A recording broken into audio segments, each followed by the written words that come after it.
Voices getting quiet. Go on and get crunk. Head back to Longview, Kelly popping trunk. I ain't even tripping. Riding and I'm sipping. Let me come through, 4-4, steady tipping. On that new lap. Watch the trunk crack. Let me sit sideways, CB running back. Maybe AP, maybe AD. I ain't even tripping cause we some athletes. Messing with Smitty in the summertime. He get pissed if we don't make our time. But we gon' get it, cause we gotta finish. Nebraska Horn Hustlers, man, we diminished. Put them boys little, paint like a skittle. I ain't even tripping, I ain't never double dribble. Cause I'm a player from the Himalaya. Let me sit sideways, man. Maybe back door, maybe fall off. Sipping codeine cause I gotta kill a cough. Let me sit sideways in the big Benz. Oh, you boys, they my brothers, they my friends. All right, welcome into Fullback U, and just extremely honored today. I say that all the time, Kelly, but I mean, just one of my family, my agent. I'm just so honored to have Kelli Masters on. How you doing today? I am great, and I am so honored to be here. It wouldn't be a show if I didn't have you here, but just talk about, let's go back. I'm going to take you back 3 years because you're 21, so just talk to me about you growing up in Midwest City as a Bomber and just how everything started. Wow, so yeah, I was born in Oklahoma City. My dad actually was in radio. I don't know if you knew that. I did not know that. And in the Air Force and going to law school. So we were very similar. I kind of followed in his footsteps. I got my we ended up living in Midwest City, growing up in Midwest City. I was a Bomber. My dad obviously was a tinker.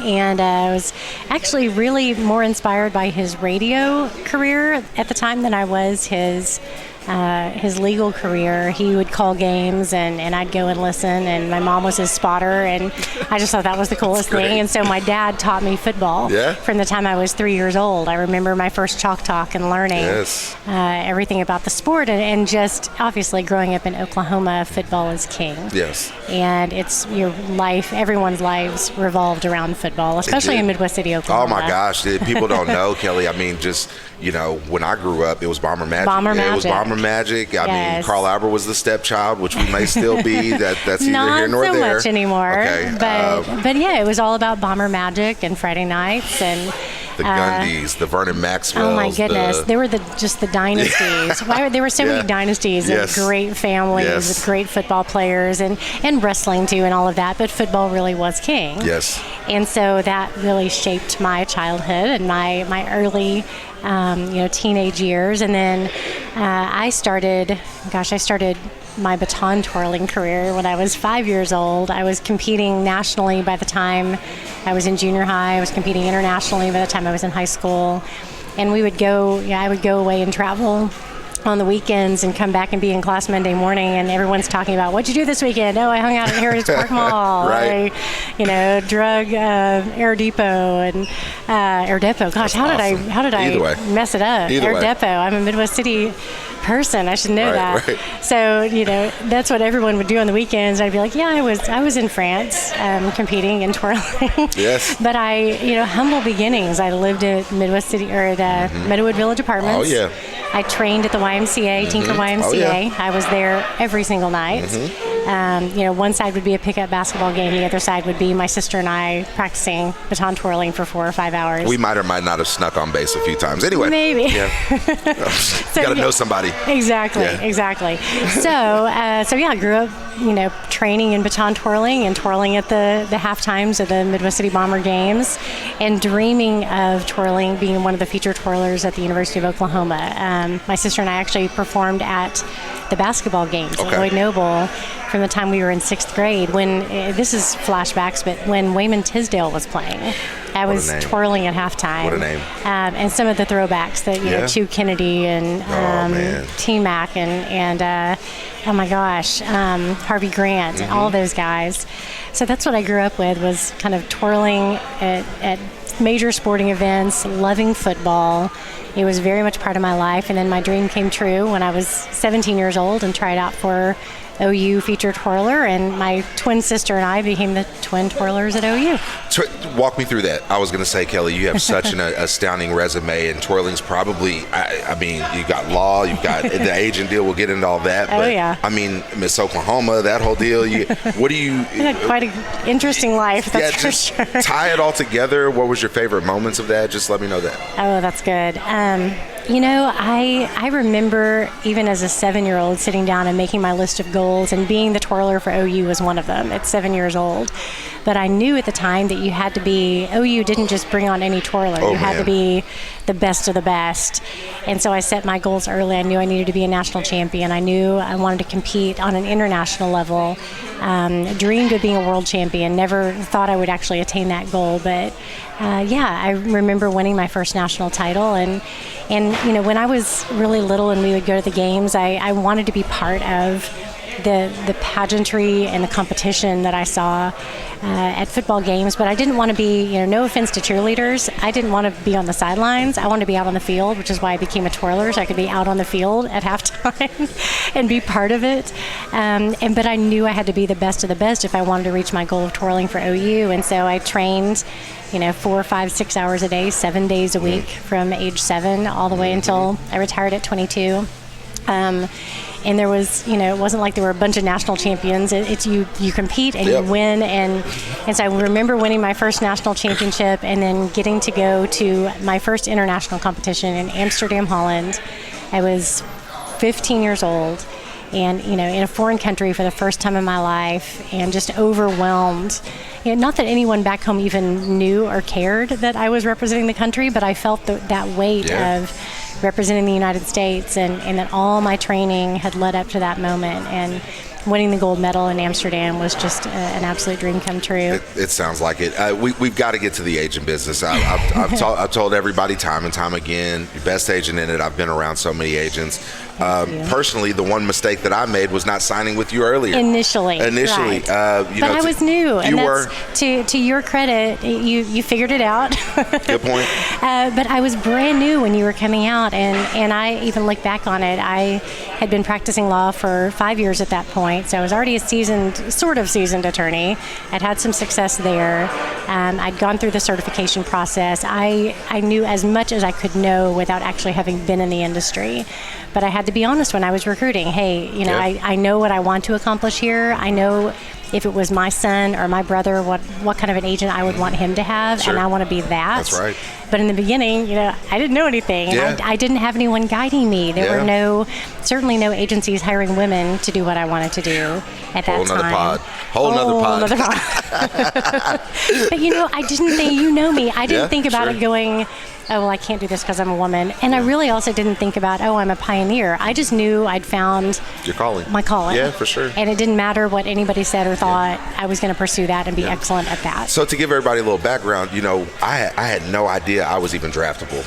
I went through so much my senior year, Kelly, because I came back. We weren't as good. Yeah. I hear that a guy, I ended up making all Big 12. The guy who makes second string gets invited over me. Bob calls and tries to get me invited there. Yeah, Travis Wilson, I'm still mad at him. He pulls me. He's like, "Oh, this agent wants you." He makes me meet with him. We sign with the guy. Yeah. I sign with the guy. Travis doesn't. The guy doesn't even call me back. Oh, no. I'm like, just the horror stories. Oh yeah. Met you, myself and Garrett Mills at the time. I remember that we were at a dinner. Ended up one of my agents. He was a great guy, but he ended up getting out of the business. And I can't thank you enough, Kelly. You pick up the day that I call. You call every NFL team for me. You get me signed in the UFL. You get me tryouts everywhere. I mean, it's just like it's a nonstop grind. Work. Yes. So, and then we've developed this friendship of hopefully just every player. I want them to experience the trust that you had with me. Thank you. I want them to experience the worst feeling for me. Wasn't getting cut. It wasn't them calling my agent. It was my agent saying, I don't want to be in the game anymore. It was then me saying, man, I have this career. I've played so long and I don't have anybody who will represent me. If you can, just talk about, let's start at the beginning.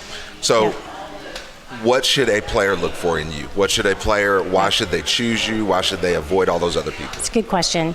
The industry has, when I first made a decision to get in the industry, I already saw how shady it was. Oof. And I saw that the promises that were being made up front to players were mostly empty.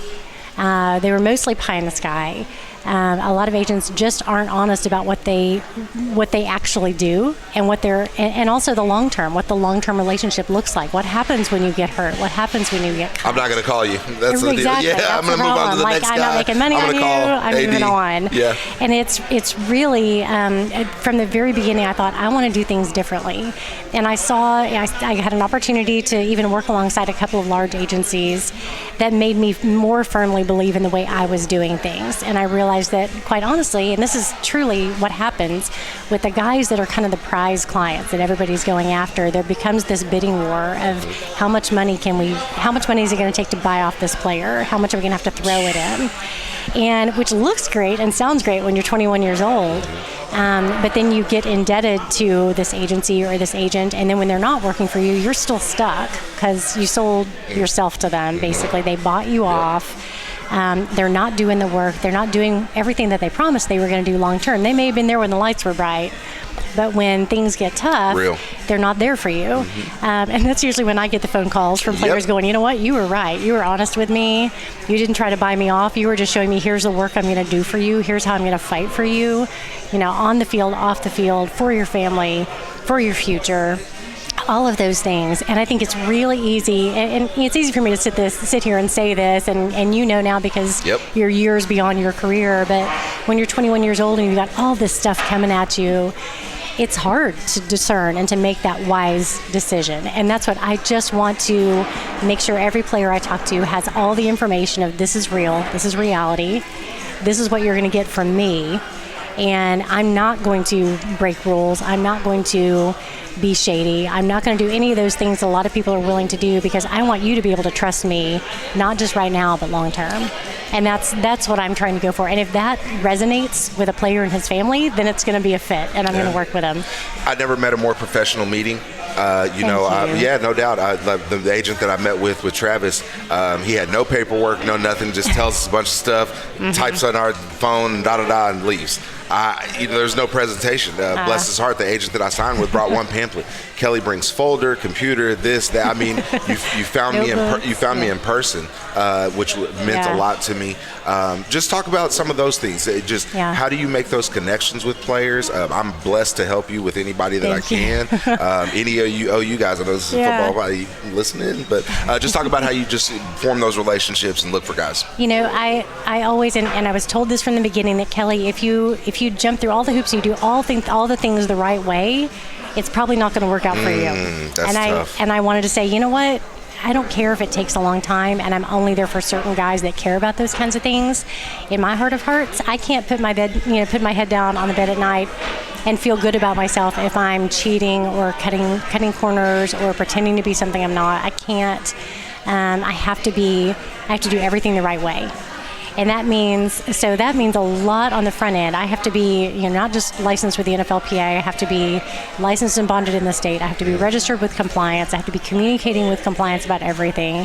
So I have to jump through a lot of administrative hoops first, just before I even reach out to a player. And then it usually starts with me reaching out directly to a player and his family when the time is right, and asking for that initial meeting. And if I can get that initial meeting, I can start forming that relationship. And to me, it truly is about earning trust. I'm not going to sit and say, I'm going to pay you this signing bonus to sign with me because that's against the rules. I'm going to say, here's who I am. You won't, 100, Kelli. yeah. Others so will. many will. I'll just have to throw that in there. Many will. And again, it honestly sets players up for failure. And that's a whole nother pod of the financial decisions that players have to make. And so I basically present, here's who I am, here's how I do things, here's how my company does things, and why we do them, and why we are the best at what we do. And I believe in that, and I don't sit down with a player unless I truly believe that he is a fit and will reflect well on us, and that we can do better work for him than any other agency in the country. And so that's where it starts, is having that initial meeting, and then building that relationship, and then making sure the player and his entire family understand the process enough to value what we bring to the table. You mentioned. That's hard. I'm sorry. You mentioned some of the hardships, but I want to hear: are there any benefits? When you sit down with a player, we're breaking the ice. We've got parents here. We've got girlfriends here. We've got this, and then we've got this beautiful woman agent that wants to be here. We've got guy after guy after guy, and who's this beautiful lady girl. here? What's his girlfriend? You gotta please the girlfriend and the mama. And the mom. So, which that usually, it's. I always looked at it when people told me in the beginning, "Oh, women can't do this," and literally that was told to me to my face constantly. I still hear it from time to time, even though I'm like, okay, I have 15 players in the NFL. You're going to tell me that I can't do this? But I always flipped the script and said, okay, in your life, who was it? And no offense to dads. Loved my dad. My dad was amazing. But when you thought about your mom, did she go to bat for you? Did she fight for you? Right. Was she there in the tough times? Was she, and not just to be the disciplinarian, which my mom was too, but my mom was a fighter, and my mom had my back. Even, she may rip me a new one, but she would have my back, and she would defend me and fight for me. And who says a woman can't be a great advocate and defender and protector and provide in that situation the guidance and the wisdom that a player needs? Gender does not come into the equation. So I think to me, it was educating a player about what an agent does. Now, if you're looking for a guy that's going to go out to the strip club with you and go clubbing with you and do, God knows what, to hang out with you, that's not going to be me, and that's not going to be the way we do things. But if you want someone solid that is in your corner, that is going to fight for you, that's what I love. I was told early on when I was asking for advice, always over-deliver, always under-promise and over-deliver.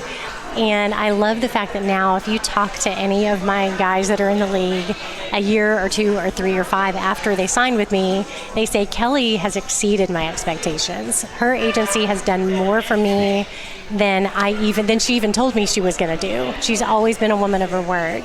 And you don't hear that from other players all the time about their agents. You hear, he's great, he did this for me, but you don't hear about the growing relationship and all the things that an agent provides and does. And now looking back, it's to see all the lives that I've been able to impact, truly impact. That's why I got into it. Well, I look at it like a strength coach. And Adrian Peterson was pretty ready to go day one. Strength coach didn't have to do much. Nope. For me, the strength coach shows his greatness through JD, who shows up looking like a Teletubby, barely making it up the stadiums. For me, Kelli, there's a lot of agents. You've had first-round picks, top 5, top whatever. To me, your greatness is shown through those guys, 6th, 7th, free agent. 6th round, 7th round, free agent. Tell some people about the stories. You had a Ravens kid as a rookie make rookie of the year, or not rookie of the year. Had all kinds of, I think he made Pro Bowl or something like that. Or, it's just all kinds of accolades. It's amazing because I've been blessed to have the first rounders, second rounders, all the way down. My guys that have had the most successful careers were either 6th or 7th rounders or undrafted free agents. All of them. Blake Jarwin is a great example. Great kid too, I love Jaws. Happy for him. And I don't know if you know his whole story. You need to probably have him on the pod. Really? He played some H-back, fullback, tight end at OSU. And that's okay. I almost went to OSU, so there's no bad blood, I know. Jaws. If you can, Kelli, set that up. I will set that up. Cool. So Blake, for example, he walked on at OSU. He was a legitimate walk-on. He actually paid his way to go on a visit to a D2 school. Didn't even walk out with an offer. Like, he was the only one to walk out from the recruiting meeting where the coach was saying, well, we'll call you if something comes up. And so he goes and he walks on at OSU. He earns a scholarship. He goes undrafted. He signs with the Dallas Cowboys. He makes the practice squad to begin with, and then the Eagles try to poach him and put him on their active roster, and he says, no, I want to stay in Dallas. Kelli, make it happen. And we get him on the active roster in Dallas, and his first season that he finally gets on the field in week 17, he gets offensive player of the week, scores 3 touchdowns. Pushing Jason Witten for time. They're splitting him out now, playing.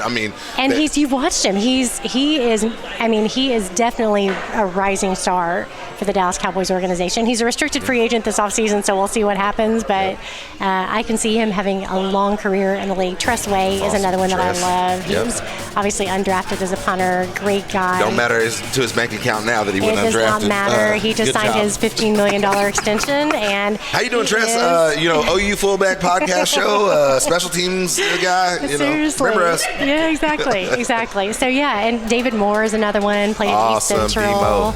Demo plays for the Seattle Seahawks. He's also an RFA this offseason, but what a story. Golly. But I've found kind of my, I always go after the big guys, but I love finding those guys, those JD Runnels that are undervalued, that I see greatness in, and I'm like, let's fight for this together. Yes. And it's so great to see so many success stories. You got Carson Meyer, this OU show. Do, yes. Tell us about your OU guys, and then I want to hear, I've never really asked you this, and you talk about a little as much as you want. What's it like when an owner or a GM says, hey, I'm going to give your guy $15 million? I know I'd be like, oh my God, thank you. Okay, yes. Please.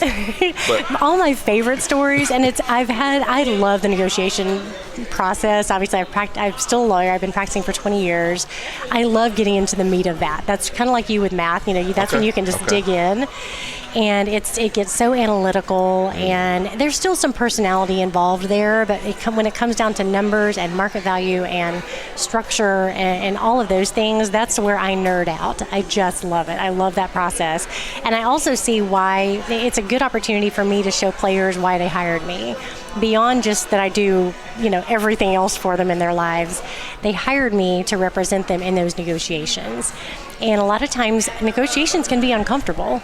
They can really be uncomfortable when a team is pushing back. And I'll be honest, just finishing negotiating Tress's extension, Eric Schaefer was the one I was negotiating with the Redskins.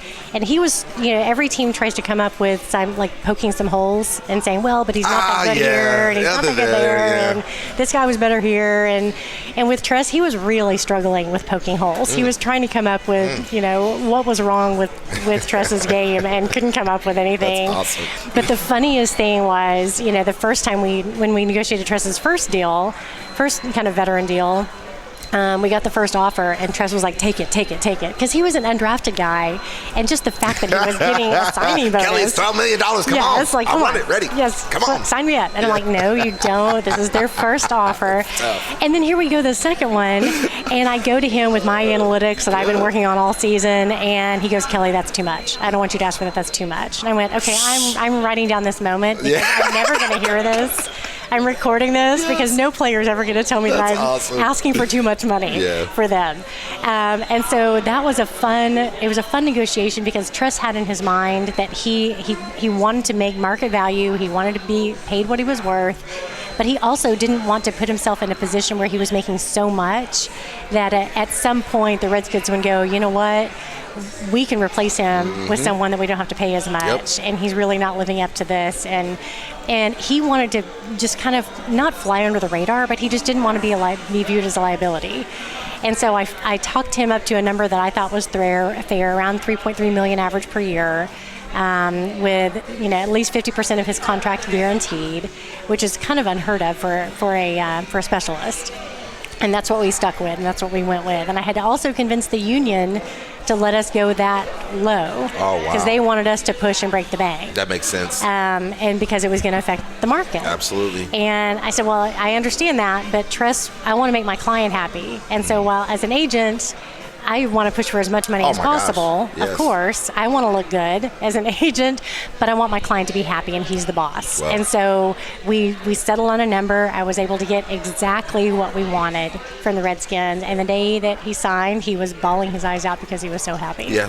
Well, I got to give you credit, Kelly, not just on that, but, and we talk about it, and this is something that I feel like you've co-signed with me, and we've talked about, one, just from high school to college, there's a huge gap of just things you've got to know. Yep. And then even in the NFL, Kelly, you can learn the X's and O's, but one stereotype that I want to kill is that, one, you The thing that I know that you know most is transactions. Yes. You follow that damn game in the NFL, and you be telling me people I know what's going on. Oh, my God. And I don't think people realize how much transactions play a role in the NFL. Oh, my gosh. The guys that are 48th, 49th, 50th, 51st, 52nd, 53rd are such crucial pieces. Yes. They have to be versatile players. They have to be just kind of, if you can, talk about just maybe even some weird situations that you've seen. I know you've seen guys practice squad one day, active roster then bump back down. I mean, people don't know, and I think there's so much focus, understandably so, on the fantasy players, the players that everybody watches, knows about. And then there's the guys on the back half of the roster that are still just as crucial in many, many ways, especially the special teamers, like go teams. Like the guys that are playing special teams are so important to overall success. But their lives are, as you know, they're crazy. They can be in one city one week and then playing somewhere else the next week, or on practice squad, then activated, and then 3 games later they're going through waivers again, and they may get claimed by a team, and they just don't know. And it's for those guys, it is such a different journey than people realize. And it's not just, I follow it because I'm in the business. I follow and I know who's going where and who's working out for which team, who's going on IR, all of those things. But those are lives that are being affected. That is not just something on the crawl on the bottom of the TV screen. That is someone moving their family, shipping their car, shipping their dog, finding a new home, or selling possibly them, not having a job anymore, or not at all, not ever playing again. And then knowing, it's not always clear cut. Like, is it time to move on? Is another team going to want me in 3 months? You just don't know. Carson Meyer actually has been a great example this year. He just re-signed again with the Falcons, so he'll be with the Atlanta Falcons. He started off with the Jacksonville Jaguars, had to get surgery. Went through a whole offseason of just uncertainty, of not knowing, am I going to get another opportunity, or are they going to take a chance on me, and then having to try it, and I'm going week to week and trying out for this team and trying out for that team and just waiting for that phone call.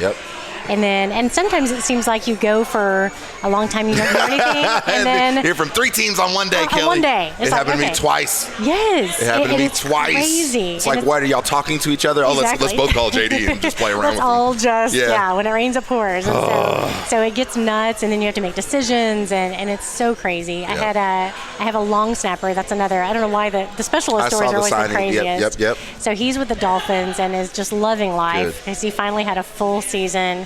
But he's had some crazy stories. We waited one time. We'd waited about a month, hadn't heard from anyone, and then he gets a call to fly to Seattle, and they are going to sign him. They're ready to sign him as soon as he gets off the plane.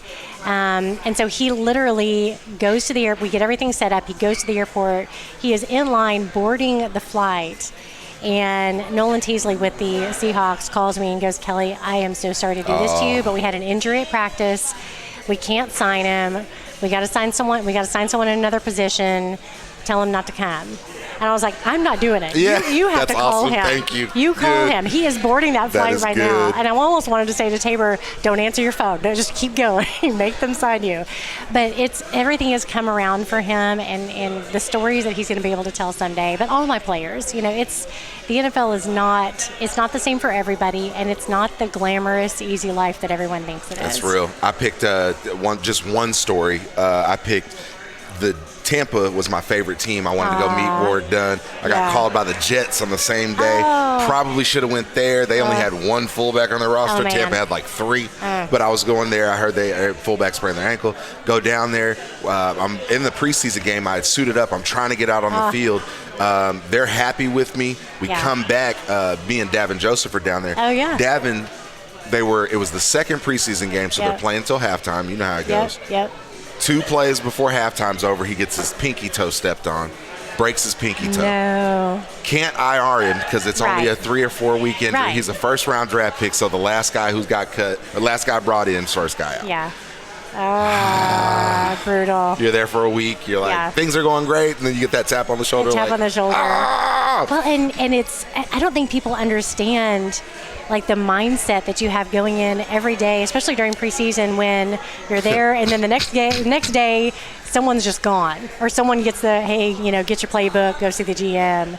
And you're looking around going, am I next? Like, who's here to replace me? And some veterans are fantastic at taking guys under their wing, but they also know that young guys are coming in to take their jobs. And so it's not the same as college. It's not the same environment. And I don't think people truly understand, even for the first rounders, how hard life is.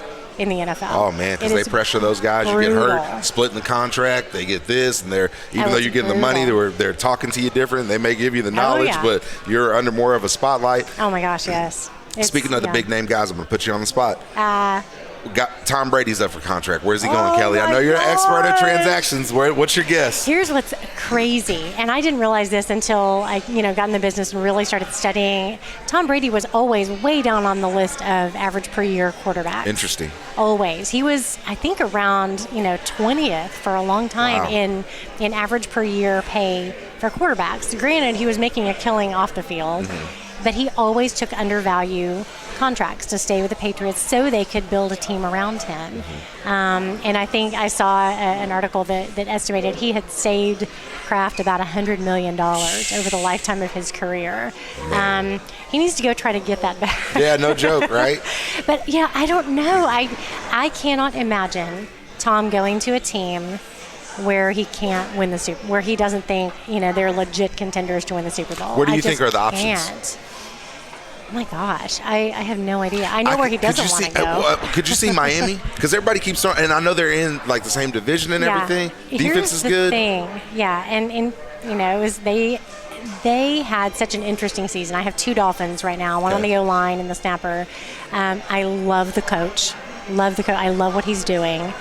They are a team that even when they were losing in the beginning had such a great mindset. That's awesome. They were so focused on, we know where we're going. We know we're a championship team. Doesn't matter what it looks like right now. We know what our future looks like. I could see it happening. Really? I could see it. And we see teams turn around so quickly. Look at the 49ers. I mean, teams can, and a quarterback can change everything, honestly. That would be an intriguing spot, only because I think their mindset is we're going to win a championship, and we're going to find ways to win. So I love that. I'd be cheating my fans if I didn't get your thoughts on the combine, the draft, things like that. I know you've been for I don't even know how many years. 15 years there now. There it is. Insane. Just talk about that. The combine this year, I don't know if you know, the combine has switched up this year. So the guys stay there longer. All of the drills are in prime time now. Wow. I don't know if I like that. And I know, we all know why the NFL does things. Money. Selling tickets to the combine, drinks there, prime time so everybody can watch a damn 40. Right. And here's the crazy thing, as an agent, I'm probably one of the most invested people from a business standpoint in how my player does. Besides my player, I'm the one that has put my resources, my time, my reputation, everything on the line, attached to his performance, and agents are not allowed to watch the drills. Wow. We literally all sit in hotel lobbies and watch it on NFL Network like everybody else. Wow. Now granted, I always go to the combine. It's where, I always joke about it's like all the testosterone and ego in the world crammed into about 4 square blocks of downtown Indianapolis. That is awesome. But it's such a fantastic environment. I love it. I go there. I meet with all 32 teams during the week. And sometimes it's just catching someone in a coffee shop or catching someone at St. Elmo's bar or, finding someone at Moe's later or at Steak and Shake at 3 o'clock in the morning. Whatever you have to do, you find ways to get in front of teams and talk about your guys, talk about your free agents, talk about their plans. Whatever it is that I need to get done, I can get done in Indianapolis. So that's why I go. I go to continue building my relationships, continue gathering information, making connections, and taking care of negotiations that need to be taken care of, I'll be really busy this year. No, I love with my free agents. That's absolutely awesome. Just talk about what's next for you going forward. The guys that you're going to have in the draft. You mentioned Carson and those guys going into their second year. Just talk about all the guys. I cannot believe I have more players than I've ever had, obviously, in the NFL. I've got 4 playing in the XFL this weekend, which awesome. is, we'll see how that goes. It's you and I probably on the same page there. You believe it when you see it, sure, as far as sure. a league and how it's going to go. I still think it's a good opportunity to take advantage of now. Do I have am skeptical? Absolutely. But I'm happy for the players that are getting the opportunity there. I have currently 11 under contract with NFL teams right now, including several guys that are going into their second year, a number of guys that are going into their contract year, 2 guys that are RFAs.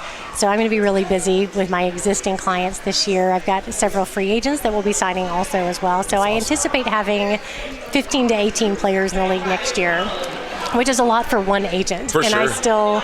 I've maintained my agency. I've been approached about selling out or joining another agency. And I've always been, polite and listened to their pitch and looked at the way they do business and then politely declined, because I still want to do things with a level of integrity and excellence that I just don't see anywhere in the industry. So I'm going to continue to fight, and it's worth it for my players. I have 3 guys going into the draft this year. Honestly, a lot of the players that I recruited this year decided to come back for their senior year. So I've got, hopefully, I'll be announcing some great guys next year. That is awesome. But I have a quarterback, Mason Fine. I have a couple of receivers. North Texas. Yeah, I have C.J. Sanders out of SMU, who is also a child actor, by the way. That's awesome. Jamie Foxx. I saw that. The Ray deal. Oh my gosh. Isn't that insane? So cool. He's such a talented guy. He scarred me for life, but whatever. I mean, jeez. Right? Yeah. So great kid, great player, and then a kid named Jalen James is a really good under-the-radar receiver out of Northern Iowa. So, really excited about my class this year, really excited about my class next year, and I'm going to continue finding those Blake Jarwins and Carson Myers and Jalen Guyton. Well, I was just going to say, let's pretend this is a Fullback U show. Maybe it's about OU. Let's just pretend that they have a big light-skinned fullback, number 27 or something. Who knows? I love it. Let's just pretend you're selling yourself, your sales pitch. Yes. Why should he? What's your advice for him? Not sure why we know why he should sign with you. You're the best. What's your advice for him right now? Well, right now he needs to focus on what he's doing, which is having the best season. And I tell that to every player. It's your entire body of work is going to be evaluated. It's not just about your junior or senior year, but those years are really, really critical because you're going to be under the microscope. So focus on putting your best foot forward, staying healthy, taking care of your body. That's all first and foremost. When it comes to looking at your future in the NFL, my advice to every player is surround yourself with good, wise people who will help you see through all of the crap and discern the right people that you can truly trust. Not the ones that are handing you money, not the ones that are promising you things that they really shouldn't be promising you. Who are the people that genuinely believe in you as a player, as a person, will put you in the best position to be successful, will provide you with the resources that you need to have great opportunities, and then we'll be in your corner 24/7, talking to you 5 times a day if it's necessary, going to bat for you, talking to every team for you.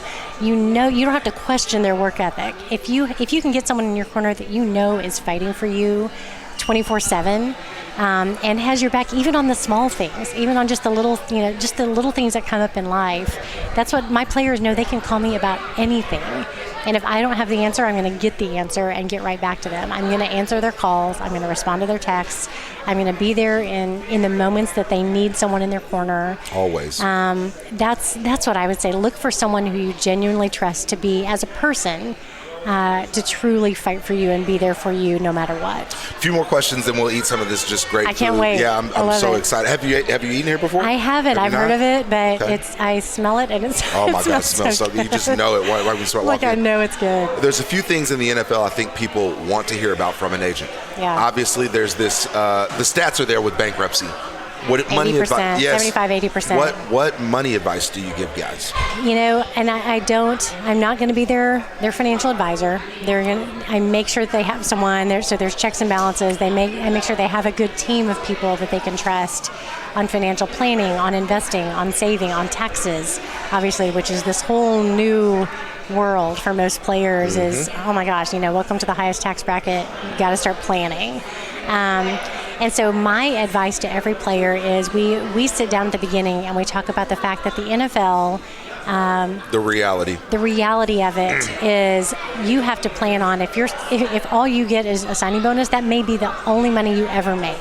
in your football career? How can we plan your life so that you can put back as much of your game checks or, live off of your off the field money, whatever it is? Let's come up with a plan, and let's look very realistically at the money that you're going to be making for 17 weeks. That's going to have to last you, at least a year, if not, 20. Exactly. Let's really look at it and say, okay, if this is the only year that you get paid, can you survive on this? And what are we going to do? What else can we do to prepare you for life after football, which may be in a few months, or it may be in 10 years, it may be in 15 years. We don't know. But even a long career in the NFL is not a lifelong career. Yep. It is a window of opportunity. It's an opportunity to truly make extraordinary money. Now, most people think that NFL players are all millionaires. Minimum base salary is not $1 million at any level. And after taxes, after you pay everyone that you're supposed to pay, after you take care of the people around you, which is actually what I feel like gets players in the most trouble. Whole new pod, Kelly. Whole different pod. But if you're paying for, you're taking care of the people that were there for you, and you don't see it as 16 flights, flying everybody, flying everybody to the game, everyone putting everyone up in the Ritz, buying everyone tickets every weekend. You can go broke just bringing your family to come watch you play, so I don't think a lot of players think that they're being unwise. They have money. We're caring. They're gonna take care of the people that took care of them. That's real. And so I think sometimes it's protecting them in those situations and helping them really think through and plan and budget. Yes. And I do that with all my players. Most of them listen to me, some don't. But, I got into the business thinking I could change everybody and make everybody's life perfect. Kelly, your job is just to get them signed, okay?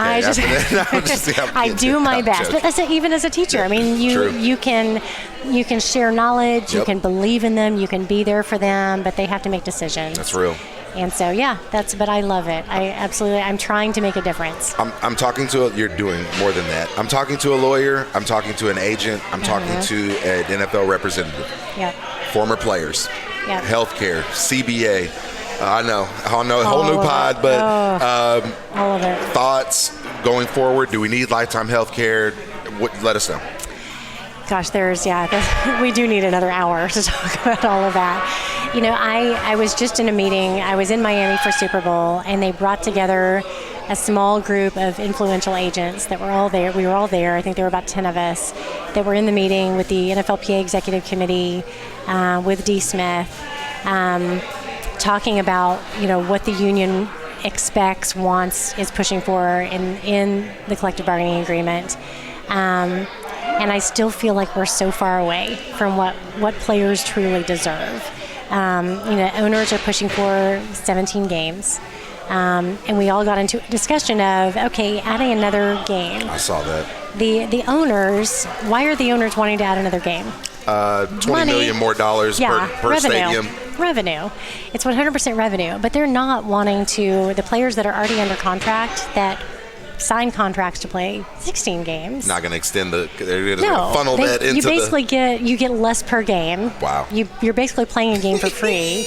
And the PA, we got into it with the PA because the PA said, well, then we're going to have to take it from benefits. Our players going to want to be paid for that 17th game or keep their benefits. And I'm going, why is this an either or question? Why aren't we smart enough? If there's that much more revenue that teams are going to make on a 17th game, why aren't we smart enough to figure out how to adequately provide compensation for our players for what they're doing, what they're putting their bodies through? Have we studied to see how much impact health-wise it's going to have on players? And then too, the union, I just think there's so much we could talk about on this.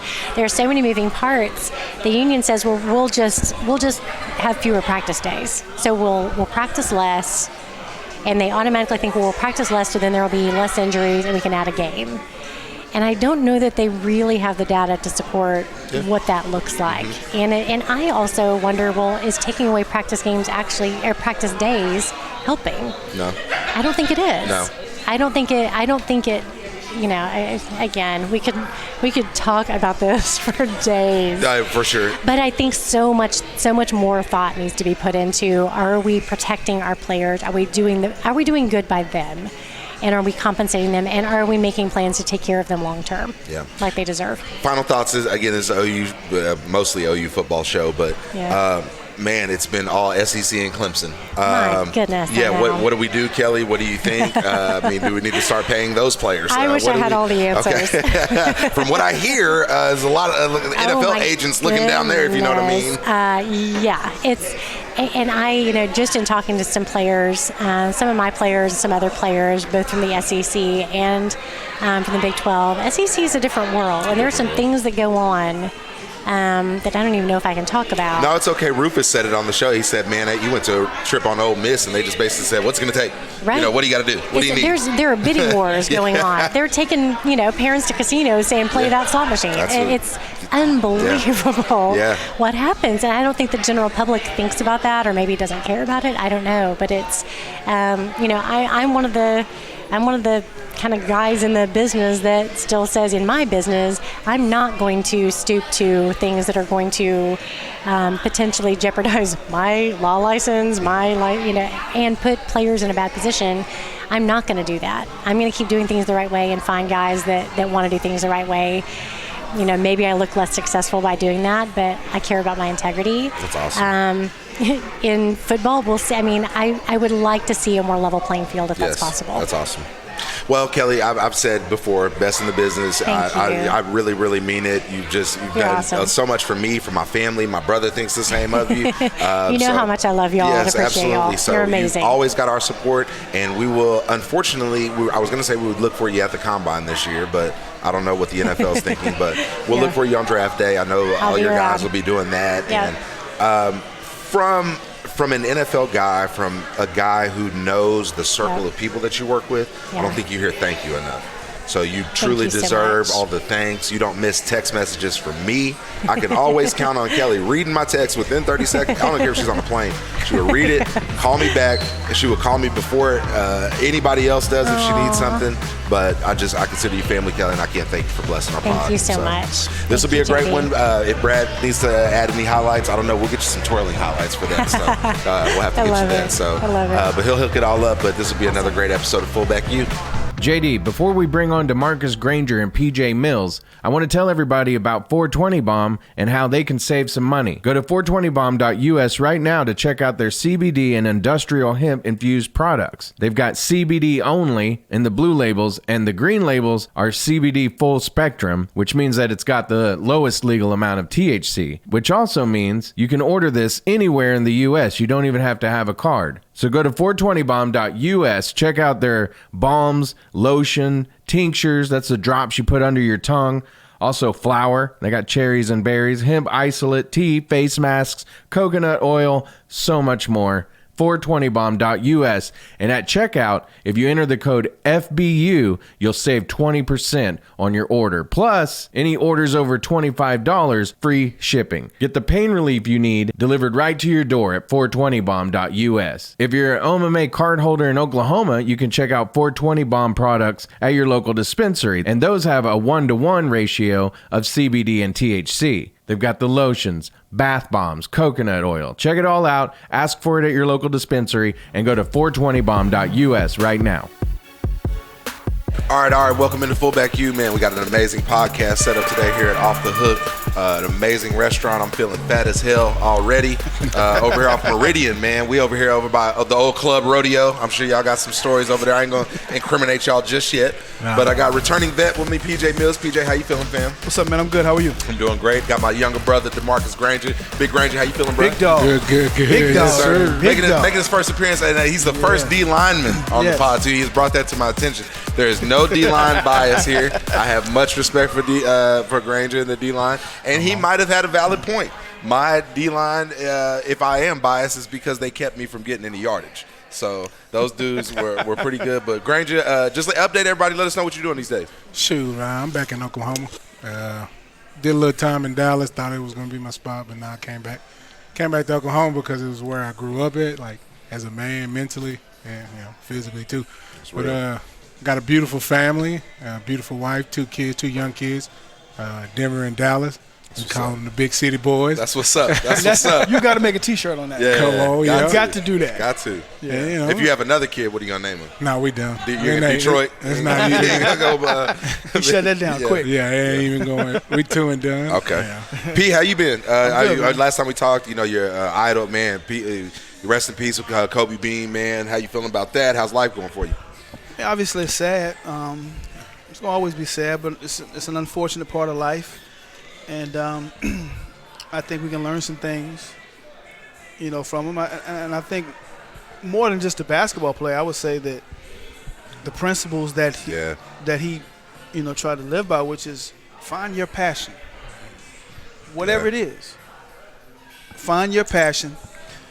Do everything you can to get the most out of whatever you're doing. If you find your passion and you give it everything you have, you can live with the results. That's real.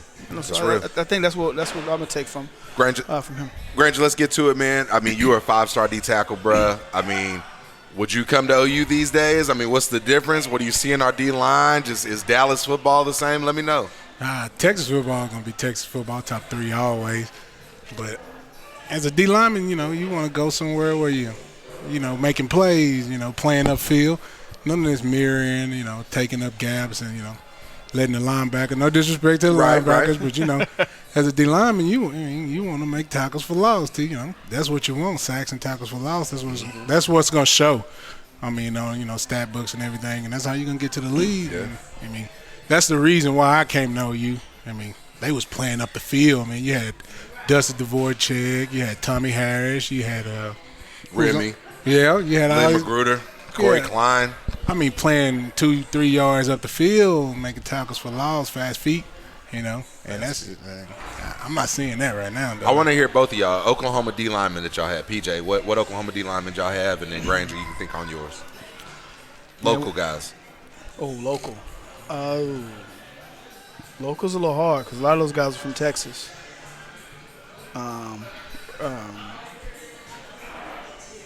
Russell Allen. Millwood. Yeah, Russell Allen, no doubt. That's one thing, and I'm glad you said that, man. City football in Oklahoma. Coming up, brother. Millwood, Douglas had teams. John Marshall had a team. Yeah. Man, it ain't nowhere. I mean, those teams are gone now these days. Douglas. Millwood's still doing their thing. John Marshall's having to bump up classes. They're probably not going to be as great. Douglas has been down for I don't even know how long.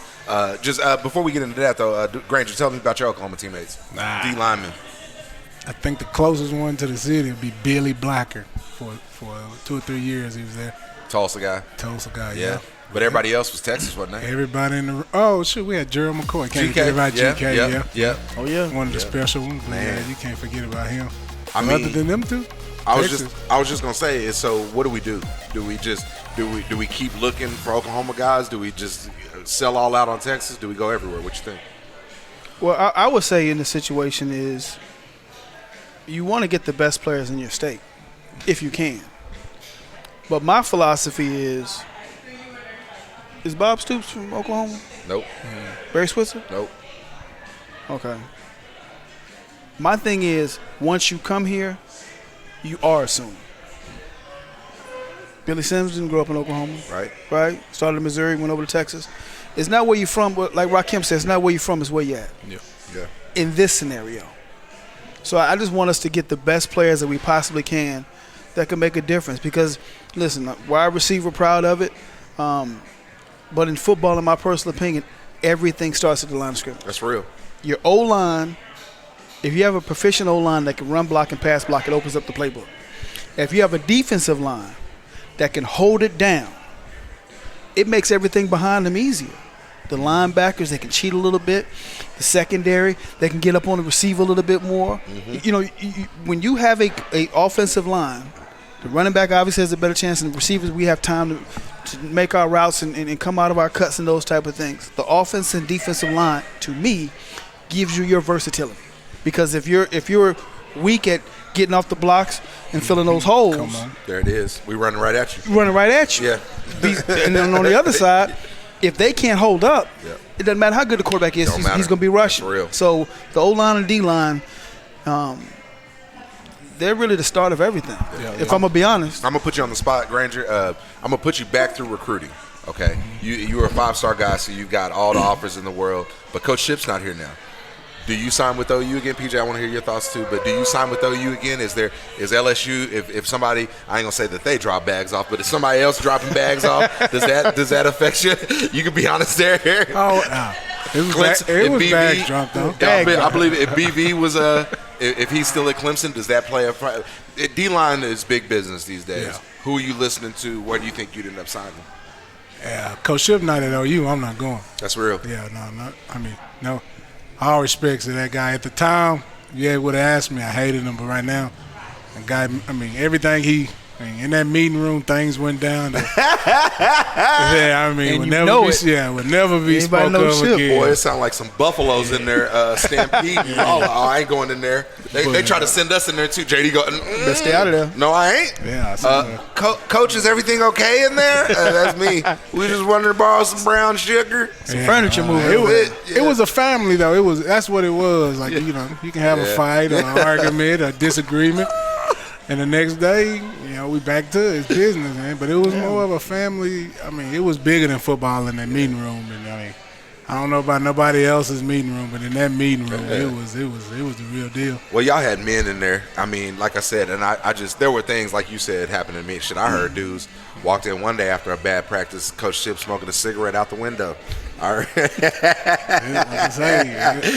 it was that real. But PJ, go through yours. Go back through your recruiting. Is Georgia able to bring you away? Is Clemson's wide receivers able to talk to you? Ohio State? What you got? You're gonna look at them. You're gonna look at them. Name recognition, recent play. Mm-hmm. If you're not from a state. What the other teams are doing, you're going to pay attention to. Yeah. Listen, I don't know anybody that – I'm not knocking it, but I don't know anybody who was knocking down the door to go live in Clemson, South Carolina, right?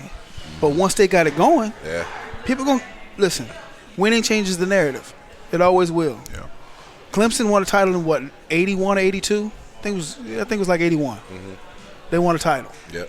They hadn't done much as far as a title – type of school for years, but they got the right coach, they got the right defensive coach, right, and they were able to evaluate, sign, develop, and stack. Yeah, that's how you got to do it. Yeah, you have to be able to see what they are now, or what you think, along with their work and your work, where you can take them. But you can't just depend on them. That's why you got to stack your talent. Because if that guy ain't ready, I got somebody else. When I was in school, we didn't win as much as you guys did. But when I was in school, this was true. The one thing that pushed everybody was the bench. That's real. I got one even better than that for you. The bench pushes you. I got one better than that for you. Now I want to be on the bench. Man, I can't say it's too loud. If you was a bitch, you weren't fucking playing at OU. No. Dog. Yeah, that goes without saying. That's what I'm saying, Granger. Okay, and I want to get your thoughts on. I'm gonna ask you what's wrong with the D-line. What do you see what's wrong? But for me, Granger, dog, that first day of pads, shit, they was knocking you out. You wasn't getting no first down. Yeah, to get the pads though. What?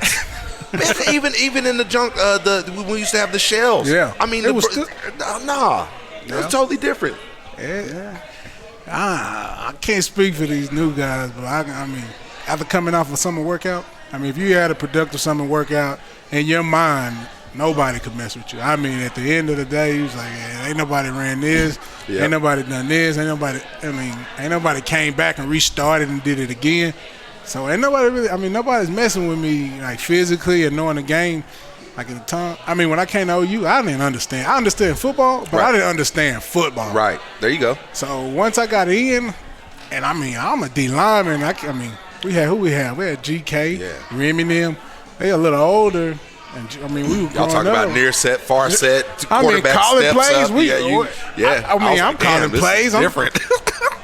My second year, he gave me. You could play the shade, you could play the two, you could play over the center, you could play over the guard, as long as you know what you're looking at. Yeah. Offset. Okay, they like to run. They like to run the zone off of this third. Now we looking at the down, we looking at the yards. We're like, all right, they like to play this. I'm gonna play heavy over the nose and make sure he ain't gonna get off. That's good stuff. And it was on. I mean, it was clicking. Yeah, Curtis calling plays, and that was it. I mean, and if you was wrong, you had to be accountable for that. I mean, you missed a tackle, you had to look these dudes in the eye like, oh, they're going to give it to me on Monday. Like, after this film, they're going to be on my ass. You know? So it was, no, that's a great part. And I'm sure one thing that you started doing too, Corey Klein used to listen to our plays all the time. He was just trying to listen. And I mean, it wouldn't necessarily give the play away because we're doing a check, but it tells him at least, oh, okay, well, they may be running to the 4 hole, or they may be checking to a pass. So, I mean, it eliminates half the field for you. I mean, for a D lineman, automatically it helps. Yeah. But just, PJ, if you see anything, to me, and I know we just had CeeDee Lamb, and, you know, our wide receiver core is probably one of the strengths of our teams. But if you can, what do you see that, if anything, wrong with the wide receivers? I don't know if it's so much anything wrong with the wide receivers, because we've had some dynamic ones go to the pros. Dede and CD, oh my God. You know, Brown. Yeah. You know, Kenny. Yeah. For some reason, Kenny Stills is underrated. Man, I know why. I know why. If he didn't take a knee before the game, he would be anyway.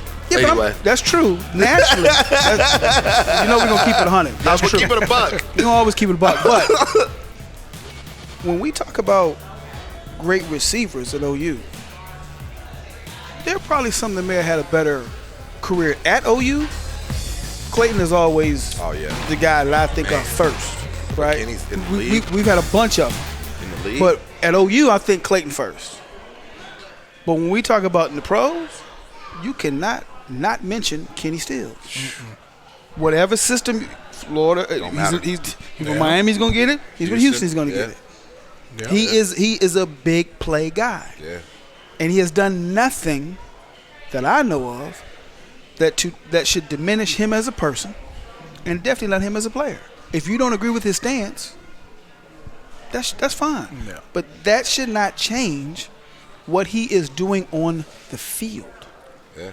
And I think people misconstrue that sometimes. Yeah. It's a bad dude, man. To me, it's amazing, P. Just let's not cherry pick the story, bro. Like, let's not just pick out the 30 seconds of him kneeling. I mean, if that's what we're gonna pick out, I'm gonna say, oh, okay, well, he put his hand over his heart. Like, if we just gonna nitpick over things, or well, he kneels. Well, he also goes and does all this military stuff and all this cops things and donates things. I mean, like, so are we gonna nitpick, or are we gonna tell the full story? Well, okay, well then, if that's where we're going, all right. I'm cool. You know, I'm cool. Go with ahead. That. Yeah. So, if we're gonna talk about whomever kneeling, let's mention who actually gave the suggestion of kneeling. The Navy SEAL. Military vet. Military vet. A military vet told Kaepernick to kneel. Now, if you have a problem with him kneeling, everybody can have their opinion. Yeah. But just get the sequential order right. He sat down on the bench. First, he sat down. Nobody really noticed it. Then, I'm losing the military vets. I know name. you're talking about, though. Right. Nate Boyd, I think, something like that. So he gets in touch with Colin some type of way and say, hey, listen, it's more respectful if you go down on a knee. Colin listened to him. He didn't change his thought process, right? But he changed the way he did it, right? And thinking that's coming from a military person, that should be okay, right? Yeah. So when people talk about that, that's fine. But just be honest. Say what you're really mad about. Yeah, you know what they're mad about. Right. And then also, I find it interesting, why aren't you mad at the NFL that they make the military pay to be celebrated like that on the field? You know that, right? Pay for their First Amendment. They got to pay. Millions of dollars. Right. So is anybody mad that you say you love the military? We're helping the military recruit. And I do think people really do love the military. My father was in the Air Force. My grandfather was in the Navy. I got the utmost respect for the military. Right. Period. They keep us safe. Right? So this is not a demeaning of the military. And it's not even a demeaning of somebody's thought process. I just would like people to keep it 100. If you're mad that a guy's kneeling, talking about police brutality and inequality, one, at least truly acknowledge what he's talking about, not change the subject. Oh, boy. Yeah. Because you conveniently got away from talking about police brutality. and oppression. Don't mention it. So now you want to scare people into don't say anything at all about it, right? That's a problem. Okay. But I would just like those that have a problem with him kneeling. Why don't you verbally have the same problem with the NFL having the military pay? Or keep that same energy. That's a fair question, right? Keep the same First Amendment energy when John Elway writes a recommendation letter for a Supreme Court justice. Keep that same keep politics, stay in your lane. Keep that same energy. Keep that same energy when the actors look different. Granger, we can spend all day on that. Yeah. Let's get to some nitty gritty. Toughest O lineman you face against OU, toughest O lineman you face around the country. Ooh. Some battles in board drill, bro. Yeah. Everything's going to resign to Norman because at the time we had the best O-line. Hands down. Big Duke, Big Field. Big Coop. Brandon Walker, Coop. And I got to give it to Trent. Yeah, Trent. Good Lord. I didn't spend that much time out there, so, you know. That's good. But combined, I would say the Big Duke at the time and he was good, Coop. Man. Big Coop was fast. Big Coop made me. He was smart as an offensive lineman, but he made me better. I had to be quicker. I was already known as like a space eater, take on a double team. But at practice, I had to be fast because Coop, 300 at the heaviest, 290, but fast. Strong, fast, yeah. And we had some battles. Man, we could pull that tape up, man. It'd be clinic tape for everybody out there. We had some battles. Like in a game situation, you don't know nothing. I don't know nothing. We about to get it down right here, and we're gonna turn the film on tomorrow, and whoever wins. That's how it was, though. Yeah. Who you have around the country? Anybody give you trouble? No. Ain't nobody doing what we was doing. So we had our offensive line was so good, we didn't give a damn what anybody else. What anybody else had because worry about us. It was nobody better than Duke, nobody better than Coop, nobody better than Phil, nobody better than none of those guys. So if I could beat this guy every day, I see this guy every day, fuck that guy over there, man. Yeah, that's exactly how the mindset was. That's real. Hey, fuck that guy over there. He poop-putting. PJ, you mentioned the guy on the last pod from Texas that wiggled his fingers. That you mentioned a man, but did anybody in practice give you trouble? Well, you trouble in the sense they made you work. Yeah. You know what I'm saying? Nobody was scared, but they made you work. Yeah. And they know not necessarily where you're weaker at, but they know what your strength is. So like any smart person with talent, if you take a smart person who's competitive and has talent, they've gone against you a bunch of times in practice. Mm-hmm. So they know what you like to do and they know what you're best at. So the way I looked at it was these matchups, he's going to make me play to what he feels is my weakness or what I'm not as proficient in. And all that's going to do is make me better. Because if you go up against somebody who pretty much knows the plays, knows the signals on offense and defense, you can kind of pick that up. That's why those practices are mental reps, but it's more about being able to on call know what to do. For sure. You know what I'm saying? Because it's not really a physical matchup because you're never going to go like really, really full speed like you would an opposing team. But I took it more as a learning experience. And, okay, this is what he thinks of me. This is what he thinks he can push me to do. That way it's easier for him to guard me. So, okay, now I know to work on that a little bit more because that's what he's seeing. Mm-hmm. Whether I think it or not, that's what he's seeing. So he feel like the best way to play me is to try to make me do this or do that. And once you can humble yourself to say, oh, I don't have a weakness. No.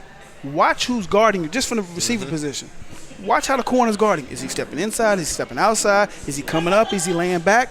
That's going to tell you a lot, not only about him, but if you watch and pay attention, it'll tell you a lot about yourself. What how they feel about you. How they feel about you and what they're seeing. 15, I must be real. He know. You know what's up. Mm-hmm. You know what's up. You back at 15 on his heels, huh? But okay, I'm when real. You were talking about D lineman, I got to shout my guys out because you said Oklahoma. Kelly Gregg. Oh, man, beast. Martin Chase. Yeah. Barron Tanner. Yeah.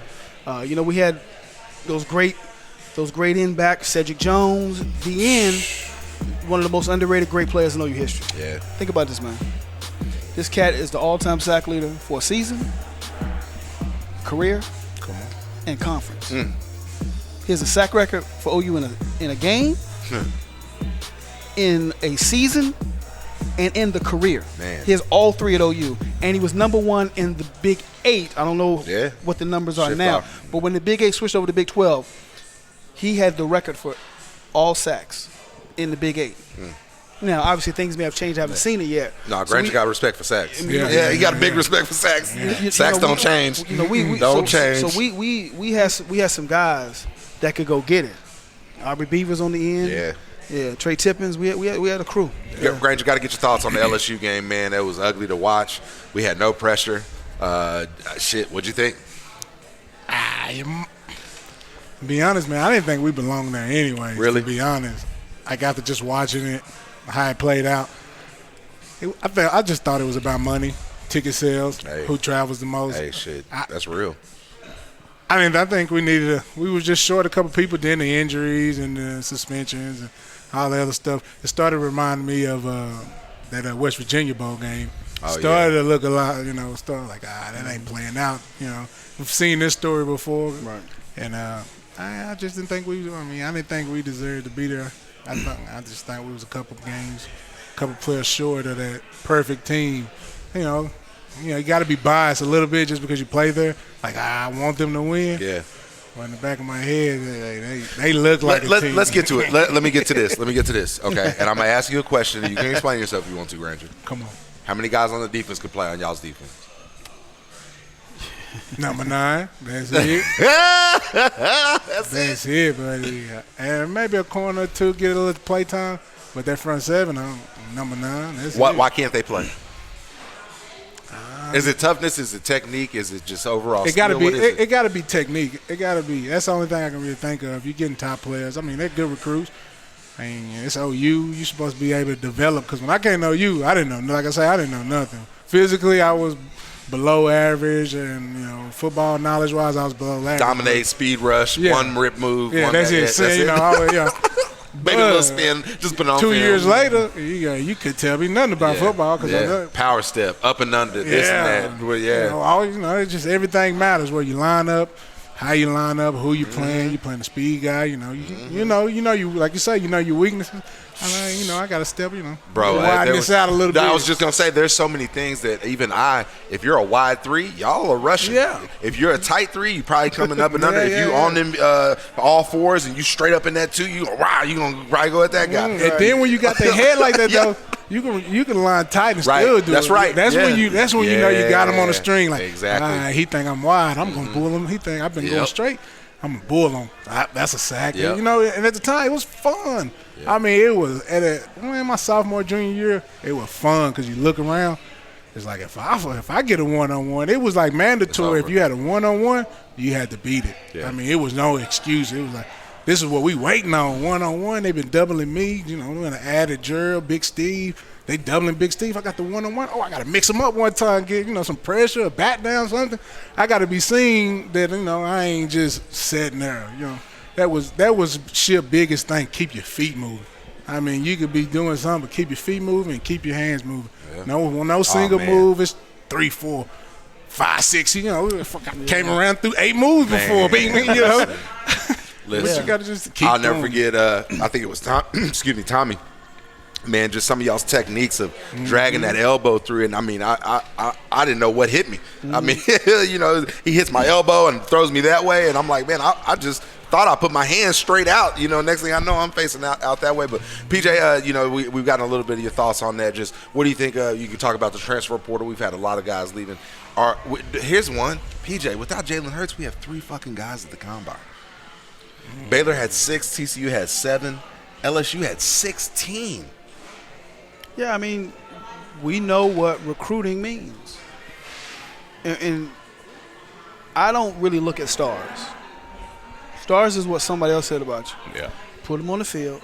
Let watch them play. And we can watch them play. And watch them develop. Jefferson from LSU was a 2-star. The one that had the 4 touchdowns. Right. What was Teddy? Yeah, he's 2 or 3 or so. He might have been a 4, but I think Clayton was 3. Clayton was a 3? Yeah. But your boy, the Jefferson cat, having 4 touchdowns and a half as a 2-star is ridiculous. You can go get it. But here's the thing, though, kind of piggybacking on what man was talking about. A lot of people, because when we're younger, we're much more selfish. As we grow, we pray. A lot of that is kind of go away a little bit. Mm-hmm. But in college, I'm going to just speak for me. I want y'all to know I could get it. Yeah. Mm-hmm. It was a lot about, like, I'm being honest. I want the ball because I know I can make the play, right? And when you come to college, you don't know a lot of these guys. So all you know is you got to do what you got to do. Mm-hmm. But that's the selfish mindset coming in. Yeah. As you go along, you get to learn the guys, know the guys, and then if you really want to be as good as you can, it is conducive for you to have as many good players as you can. Yep. Because if you're the only one, you're getting doubled, right? Yeah. Mm-hmm. If he's the only one, they're going to shoot 2 or 3 at him. Yep. But if he's got this guy, this guy, and this guy, they got to worry about who's in front of them. And that's when you eat. Yeah. So when you can put together a complete team, I'm not saying every team has to be 03 or 01 or 2000 or 70. We can go through a whole bunch of great years of defense. As much as an offensive player as I am, and I love the wide receiver position in offense, we know that for the most part, Oklahoma has been known for a lot of things. First is winning, but second has been defense. Yeah. Right? Yeah. So that's what you have to learn is to, yes, you want to shine, but you have to put away some of that selfishness and give yourself to the team. Yes, I want the ball, but he got it going. Yep. So I got to make that block. You know what I mean? And probably I remember, it wasn't no great Kansas team, but I made a block like 20 yards down the field. And my coach told me, come here. He says, I want to see that from you every time. I've been waiting for that. Yeah. He says, and the difference is you didn't do it because you were told to do it. You came off and saw where it was going and went and blocked this guy. So you did it for your team. That's real. You didn't do it to have a good mark when we're in the meeting room Mm-hmm. and we're going through film. You got your guy. You came off, saw him going this way. You came off and was able to do that. Sacrificing holding up that double team for the linebacker to make it. I've heard those. Outside. Absolutely. And that's when you get to be that's when you get to be a better player, when you can do your job, but then also you can humble yourself enough to make sure everybody else, can Think on this one. Best defense you had at OU and who was on it? Oh, yeah, I got to give 2 years. My redshirt freshman year, we had a whole bunch of seniors and leaders. We might not have win that many games, but that's where the growth process started. We had Larry Bird on still. Big Bird. We had Big Han. What's Big Han real name? I don't even know. What you talking about? The other DN. CJIU. Yeah, CJIU. Then we had little Tibb stood there. Tibb was there. And Dust had just left. We had them three older guys teaching us the game. Yeah, we had John Williams there. Yep. Alonzo. Yep. Alonzo Dot. Alonzo, I ain't gonna lie. Alonzo put me on game. Really? He was ahead of the game before. Santana Dotson nephew. Yeah. Oh yeah. He caught me. He put me on game on film early on. Mm-hmm. Like, hey man, you can come in here and watch yourself. When the scouts, he was older, so when the scouts watching his film, they want to see the first person off the ball. That shit clicked in my head. Like, you got to be the first person. When that ball moved, they want to see who the first person off the ball. I was like, and he was like, you the nose, so you already got an advantage, so you got to be the first person off the ball. And that shit stuck in my head. And he might not have noticed. He may have not noticed it back then, but back then, that little information, hey, it's real. All right, I'm the first. I want to come back to that one. Best defense you had at OU. Who was on it, PJ? We had Aubrey Beavers, went to Miami. What year? Aubrey Beavers was there my first 2 years, 92 and 93. We had Reggie Barnes, who played for the Steelers. We had, obviously, Seth Jones, who went on and went to the Giants and the Rams. We had Martin Chase, who went to the NFL. Baron Tanner, who went to the NFL. Kelly Gregg, who went to the NFL. Dennis Johnson went to the Super Bowl with the Broncos, won a Super Bowl. DJ at corner. Larry Bush went into the league for a while. John Anderson went in the league for a while. Anthony Fogel, Fogue, he was in the league, I think, 3-4 years, something like that. It was a bunch of guys.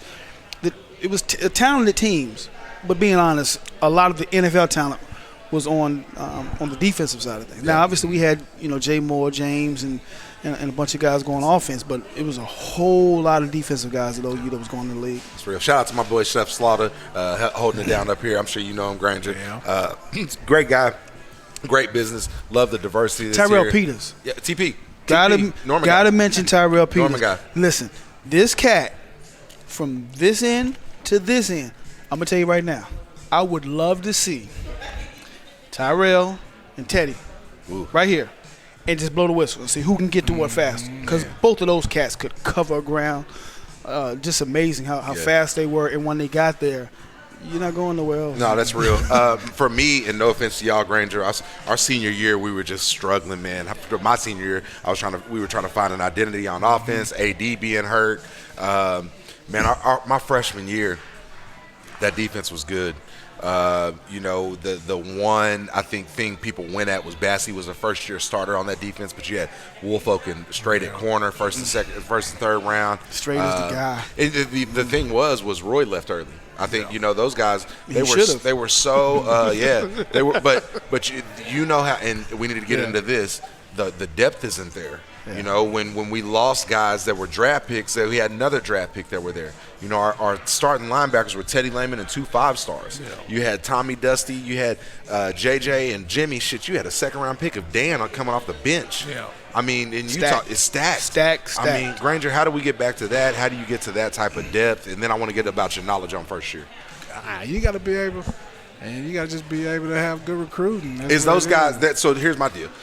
Can I go to Kimball and Lancaster and watch them 2 play and get what I need D-tackle-wise, DN-wise? Can I still get those guys? Yeah, it's definitely. It's bigger than – it's bigger than ever in Dallas because a lot of cats who went to those smaller schools and everything are giving back to the inner cities, like giving back to Kimball, Carter. All those guys, like, went to Lafayette or a small school in Colorado, got a little, NFL time. They're coming back, opening gyms, doing that type of stuff. So it's right now – Dallas right now, it's cream of the crop, man. They're beyond. They're so much further than I was at the age coming out of high school. Yeah, we had a workout program, but nothing like it is now. Right. Like, calisthenics. When I first got, I didn't know what a calisthenics was until I got here. All that. Then they're doing that now. So what you got? I just want to piggyback off something Big Man said. Have y'all heard? Sometimes people get a little upset. In the NFL, like Monday Night Football games, when someone says such and such high school. Yeah. People get mad about that. Kimball High School, you should be proud of that. Yeah. Carl Albert High School, you better be proud of that. Yeah. And I somewhat get it if you're an Oklahoma fan or whatever school you're a fan of, that you didn't say Oklahoma. And I was on there with Al one day, and we were kind of talking about it because somebody brought it up, and I just said, well, listen. I kind of did the same thing. He said, what do you mean? I said, well, I'm originally from Virginia. Mm-hmm. Moved here, and I played high school back into my year and a half in Oklahoma. So they put Enid High School because that's where I graduated from. But I started high school in Virginia. So I asked OU, and they were gracious with it. I said, can I put my hometown? As Enid? No. Are you under Virginia? Virginia. Okay. And they said, why? I said, well, listen. Enid is where I came out of high school. So cool. But Virginia is where I'm from. And the reason I want to do this is listen, OU is known. We're top 5 program all time. We're known. But I'm from Portsmouth, Virginia. Mm-hmm. A lot of people don't know Portsmouth. They may know Virginia Beach. Yeah. They may know Norfolk. But they don't know Portsmouth. And I said, it's important to me that when we're on television, because I know we're going to play, and this isn't my number one thought, but, having different conversations, I came to this realization. I want them to see it doesn't matter where you're from. It matters what opportunities do you get and do you maximize them. Yeah. I got an opportunity. So I wanted them to see this is where I'm from. This is where I graduated from. And I'm at OU. You can do it too. And I think sometimes when the NFL guys do that, because I'm piggybacking off what you're saying, and I'm glad you brought that up, people are putting the money back into the high school. Yeah. I'm not saying don't do it with college, but these high schools need it more because these coaches and administrators in high school, if you get to college, you got to kind of find a way to mess up. Mm-hmm. Really. You got to kind of find a way to mess up to. I tried it. Right, I did too. Trust me. But in high school, those big brother figures, those coaches, the big homies around the way that's pulling you to the side and giving you this real knowledge, these are the ones, along with your parents. Parents and relatives, that goes without saying. It's a village. The village aspect of it. If you can get somebody, great neighborhood, bad neighborhood, but get them from where they are to college, they have a much greater chance. Yep. They really do. So that's why I wanted to put Portsmouth, Virginia is where I'm from. Went to Enid High School. I'm proud to be an OU Sooner for life. But a lot of those guys in the NFL, they want to say where they're from, so you can dream it because I did it. Yeah. Or you don't even have to be from a certain place. Yeah. So I think people takes that wrong when the NFL players do that. It's not diminishing their college. Right. Yeah, no. It is trying to give hope to people that may be from smaller areas. Now, Dallas is huge. Right. Got a lot of talent. Yeah. But it got a big in the city, too. Right. Yeah, exactly. So that's why I think I want people to understand that part of it. I think it's important. Man, it is. You just mentioned, if I say J.D. Runnels, Eastside Oklahoma City T-Birds, they're going to think I'm crazy. But they may not know that, 2 years ago, our Little League coach, legendary guy, passed away. Yeah. It could be that deal. It could be he was a mentor. It could be he picked us up from practice. He could be a father figure. You never know. I want to hit on something Granger said earlier. You mentioned that there was a knowledge curve for you. You learned so much your first year. I would theorize you learned two other things. How to gain strength and how to be more physical. I would say physicality, knowledge, and strength are three of the learning curves. If you can, just comment on just how much you grew that first year, things you learned, advice for guys. So, like you said, I was 5-star recruit. In my head, I was, the best. He's ready to go. Yeah, I'm ready. I'm ready to go. At the time, you got the bag is here. I'm here. Yeah. Let's go. At the time, Dusty was in suspension, kicked out the team. I remember that, yeah. And I'm coming in. Oh man, I'm starting. Man. I'm coming in this thing. Nowhere near close where I needed to be at the time. So I came in, I was like 355. All just, my family my family on the barbecue place. I was working there. Chopped beef. It's a story with some brisket. Yeah, all day. It's a story with Roy coming in the barbecue place with the church. Long story. He came in, kind of tried to give me a heads up, didn't listen. So I came in, and the first thing, we got to get you on the Stairmaster. That's it. I'm like, a Stairmaster? They put me on 30 minutes, level 4. I'm dead, buddy. So, my mom dropped me off, and she dropped me off, bag, gave me a couple $100, told me, don't come back. That's it. This is your way, this is it. Don't mess up, and just, don't come back more than the overnight bag. But I got in there, man, and it just had to grow. It was either jump on the bus or get left, just like you either had to get with it or, keep it moving. So everybody working out, first set of 50 med balls, 50? Over backwards. Go. At a pace, not at your pace. Go, 2, go, off, start over. Yeah, so you know what I'm talking about. So this is my intro. I ain't going to make it. I'm quitting, Ma. Hey, Ma, I'm coming home. This ain't for me. But, man, I thugged it out. I kept it going every day. Teammates come on, Big Granger. Nah, come on, man, come on. There's a whole bunch of that going on, and that's real. Smitty, a lot of people got, on the fence about Smitty, how much he worked us out, how much, people coming and going in the league getting hurt and stuff like that. But at the time, with Smitty, it was more than just working out. Yeah, it was mental. a mental. It was a mind game. And you had to play it. It wasn't I'm going to go in and get a workout today. Nope. You don't know what he was going to bring to the table. He'll run in that mud, and, we still kind of lollygagging. Y'all not ready to work out? Come back at 5. Right, dog. Run back out. What? What? 20 seconds in, 5:45 in the morning. You're like, what the hell just happened? Y'all not ready. Or last drill. Oh, my God. 38. DeMarcus don't want to make this time. 39. Everybody come back at 5. That's it. And everybody looking at you like, dog. Why you grabbing your legs on the med balls, dog? Absolutely. And that's just let us down. So, but they broke me down, built me up, put me in front of that film, taught me how to watch film. It's different than you got the tools. All right, the film's here. Nah, man, they taught you how to watch film. Hey, you can watch all the third downs. You can watch all the first downs. Hey, you can watch, which series. You can watch the second screen, first screen. The film was broke down so good. Give me an example of that real quick before we get to PJ. What did y'all learn about the O-line? What y'all look at the running backs? Did you even look at receivers? What did you look at? We was calling everything. Every step, how they break out of the huddle, how they run up to the line, how they step here with their first step, how their tendencies of everybody stepping this way. We'll start the film off with just all runs, and then after that you'll build off of all runs, short passes, screen passes. It was more of a down, like what down and how many yards first down. That's kind of how Venables, Coach Ship and everybody broke it down.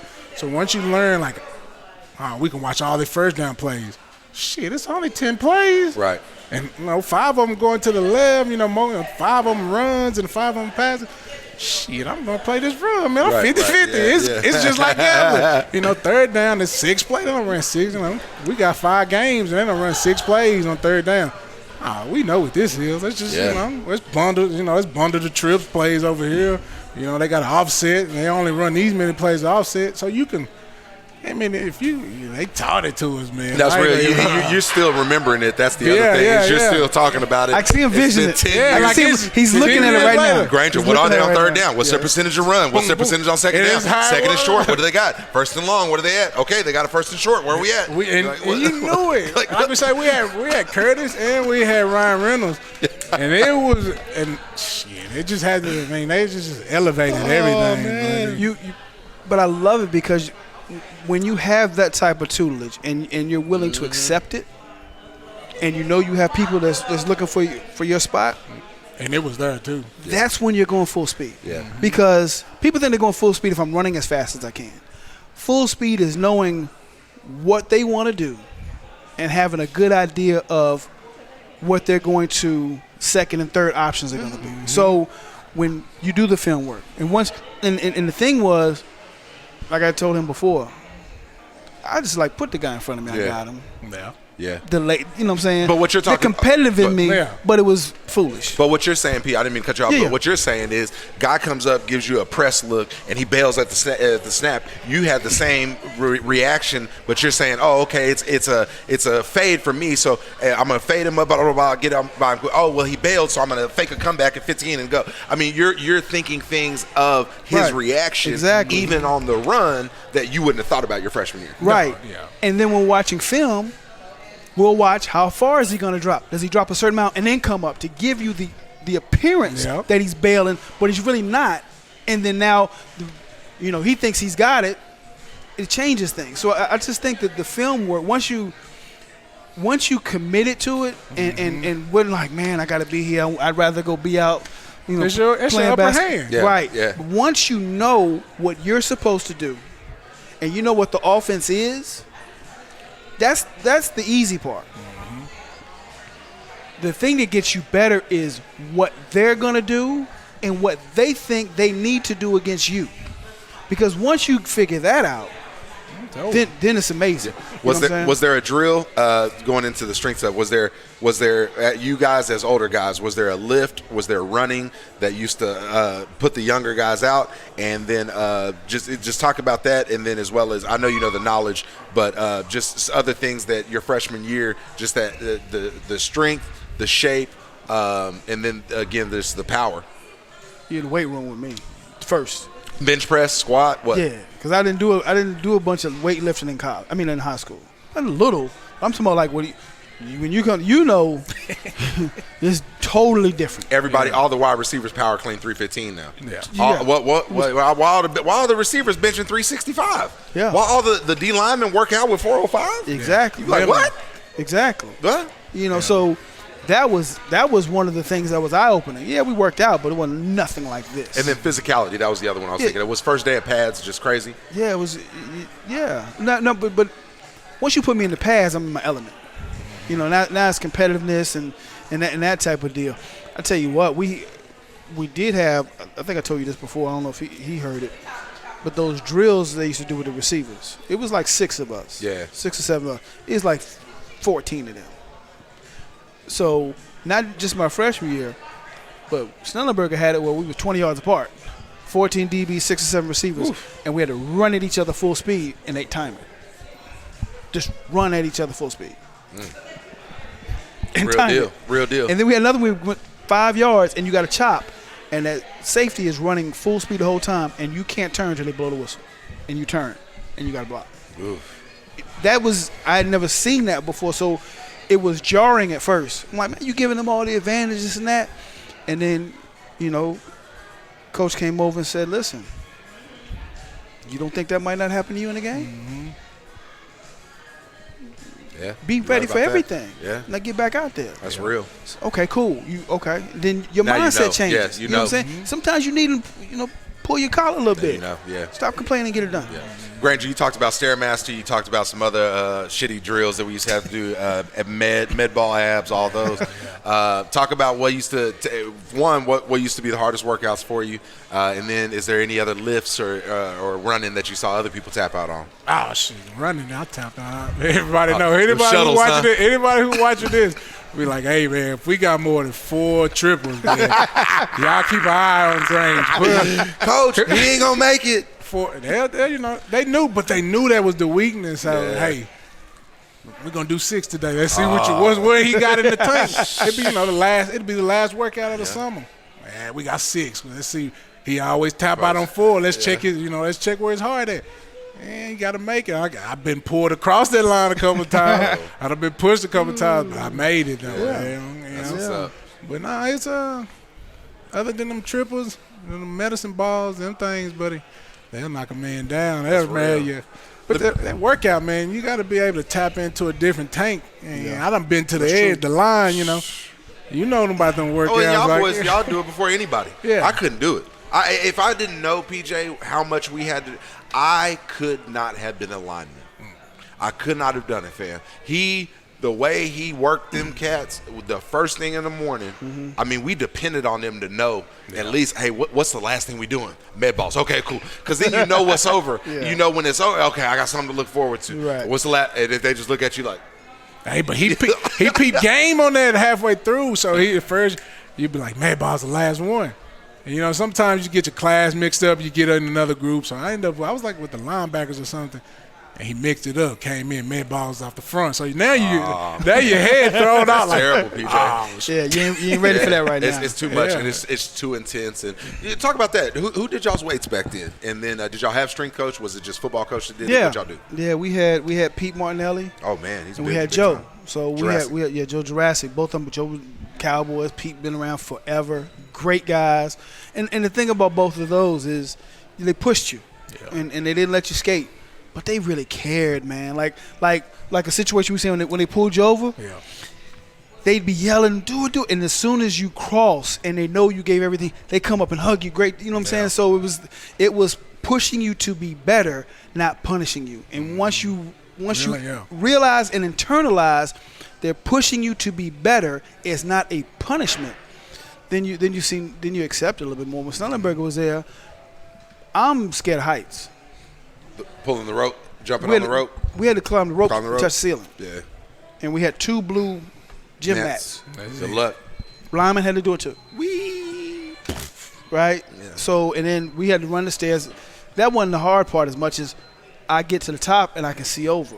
And I look this way. So, but the good thing about it was I didn't give up. Yeah. So I when you look back on guys like what you're saying, when you look back on all they were doing was trying to get you to be the best that you possibly can be. Mm-hmm. Because if you're the best that you can be, usually if you're at a school like Oklahoma, you're good. Mm-hmm. But we want to push you to very good to great. Yeah. And if you can get to great, you got a chance to play, got a chance to try to play for or win some titles, and hopefully everybody that's ever played football at some point has thought about going to the NFL. Right. Very few get there. But if you do what we're asking you to do, you may have a chance to play on that next level and take care of your family. No, that's real. And I remember, 10 minutes into my first workout doing the stadiums, I get up to number 6 and I'm wobbly as hell, and I'm thinking, shit, if I fall, I'm gonna fucking die. Down this like, I don't know, Granger. Fuck the workout. I don't know. I'm gonna live to walk down. Yeah, I done died before that. So let me tell you what you don't want to do. Yeah. You don't want to miss a workout, and then you got to be on the field at 5 something in the morning, and then forget. Oh, listen. Lucius Selman. Oh. One of the best men I've ever met. Recruited me. Listen, man. I thought I was gonna cry. Pause the story. We got the man here. We got Chef Slaughter here. We got to say what's up. Dap the man up. Dap the man up. Thank you, sir. Looking good. Love the house. Good. It's amazing. Much You're respect. amazing. Yes, sir. Absolutely. We're doing great, and we got to get 30 seconds with you. We got to have you on. Everybody's been asking. Just whenever you free. So just yes, sir. All right, bet. Finish the story. Man, it's me and a really good friend that you know, and we're doing it. And I forgot about it, and I stayed out late, like real late, and forgot about it. I woke up, running over there. Man, he ran me so hard.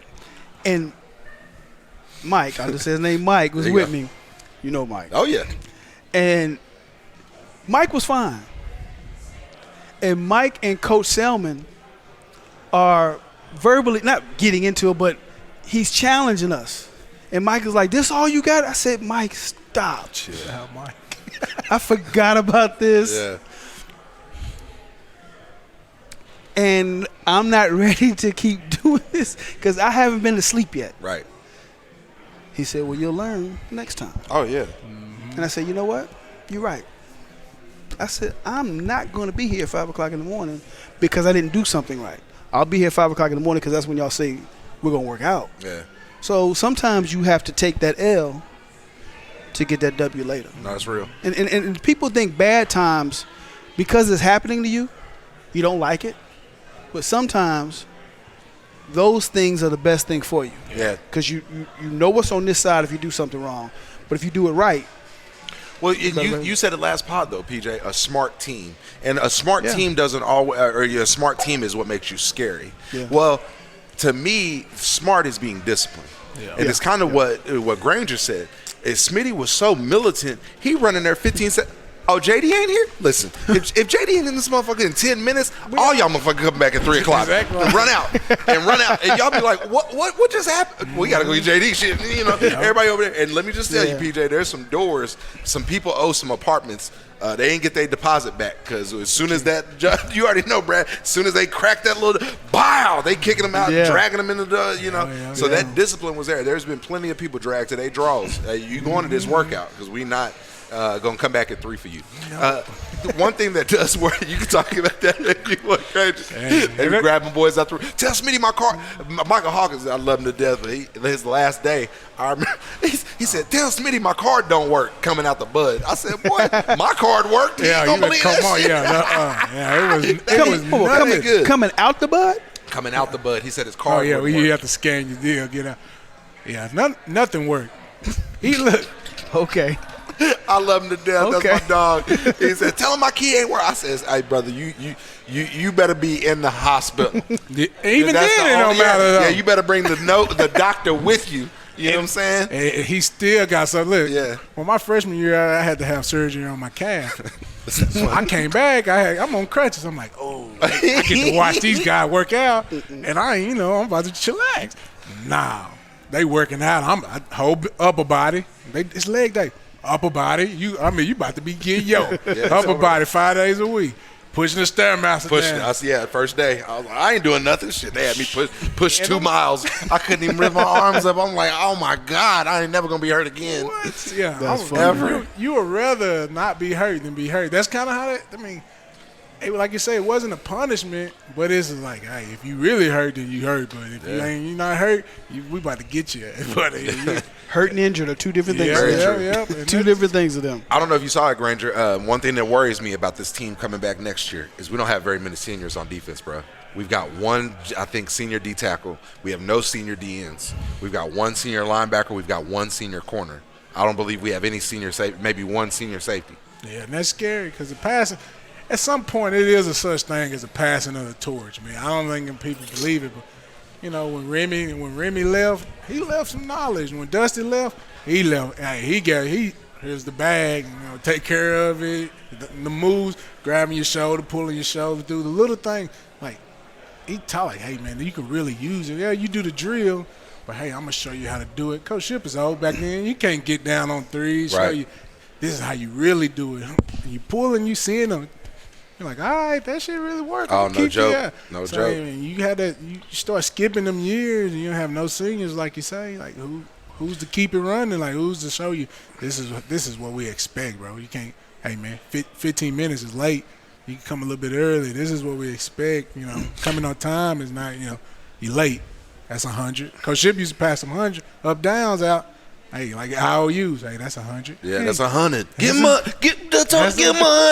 He stepped up. That's 100. Give him 100. What foot he stepped with? Give him 100. Yeah.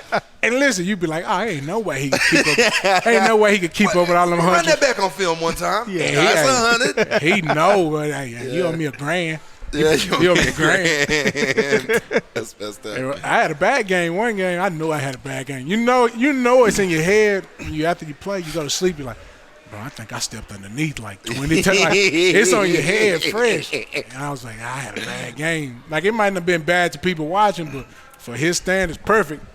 Coach Ship, his deal was, hey, I don't want to hear we can't be perfect. We could be perfect. He used to put on the Alabama game with Tommy, Dusty. Yeah, down there. And they was there. I mean, like 99.9. So, hey, you can be perfect. I don't want to hear none of that. I'm not bending. He never bend. You could be perfect. And that's what we should. I mean, we might have never made it over that line, but we was damn near touching that mother, and that's what he expected. Boy, you mentioned that game. That was the game I realized how important D-line was, because Alabama's offensive line was fucking huge. Yeah. And I'm talking they had 3 or 4 guys that played a long time in the league on that team. PJ, anybody that gave you trouble in practice?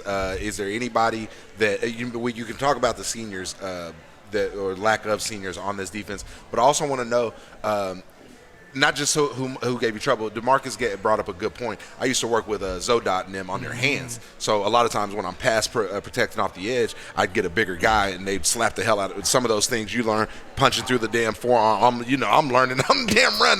They knocking my forearm out, pulling my elbow through. But then getting that extra work with them just really, really helped me. Was there anything that you did like that? And then let me know how you feel about the lack of seniors. Well, yeah, it definitely was.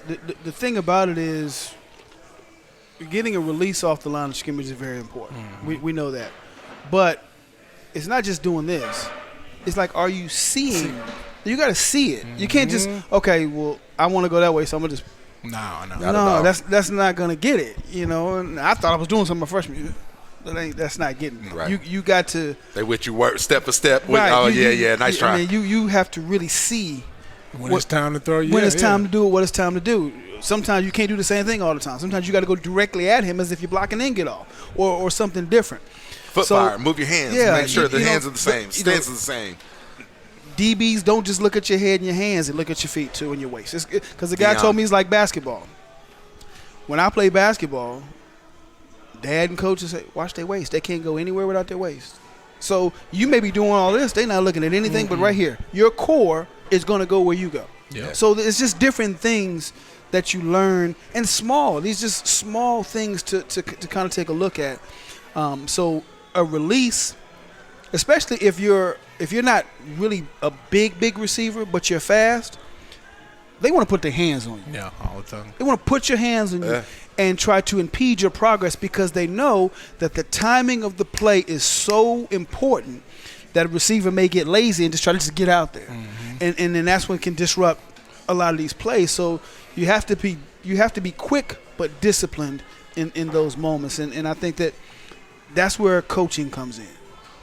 You can have the physical ability and you can know what you're supposed to do. Yeah.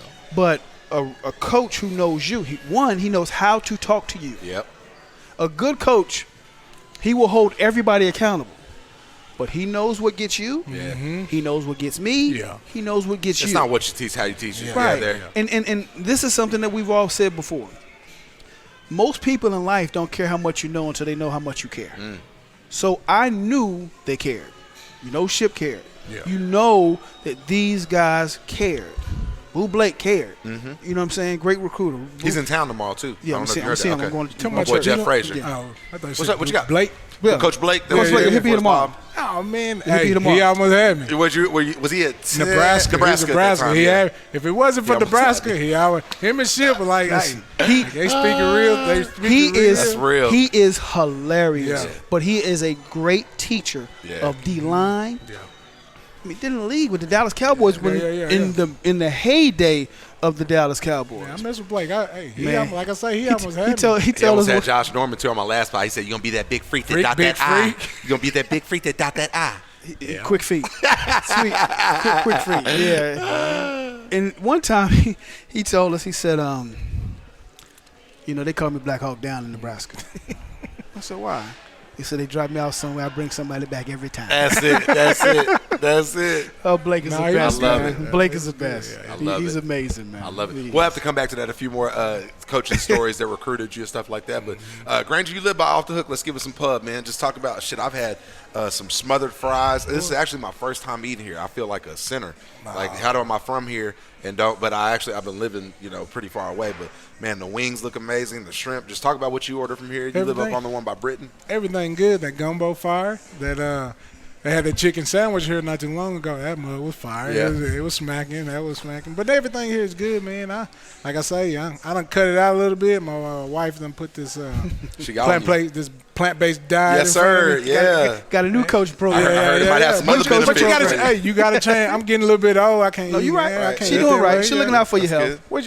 Growth. Yes, I gotta, I love it. you gotta be able to change your I love mindset a little bit. Absolutely. So, I eat it still, but just not as much. Moderation. That's right. That's the word. What you think, Pete? What you gonna hit up? You gonna take any of these wings? What you I'm gonna do that lemon pepper. Yeah. Yeah, He's a all lemon day pepper long. fan. Lemon Rick pepper. Ross. Lemon pepper. That's right. Yeah.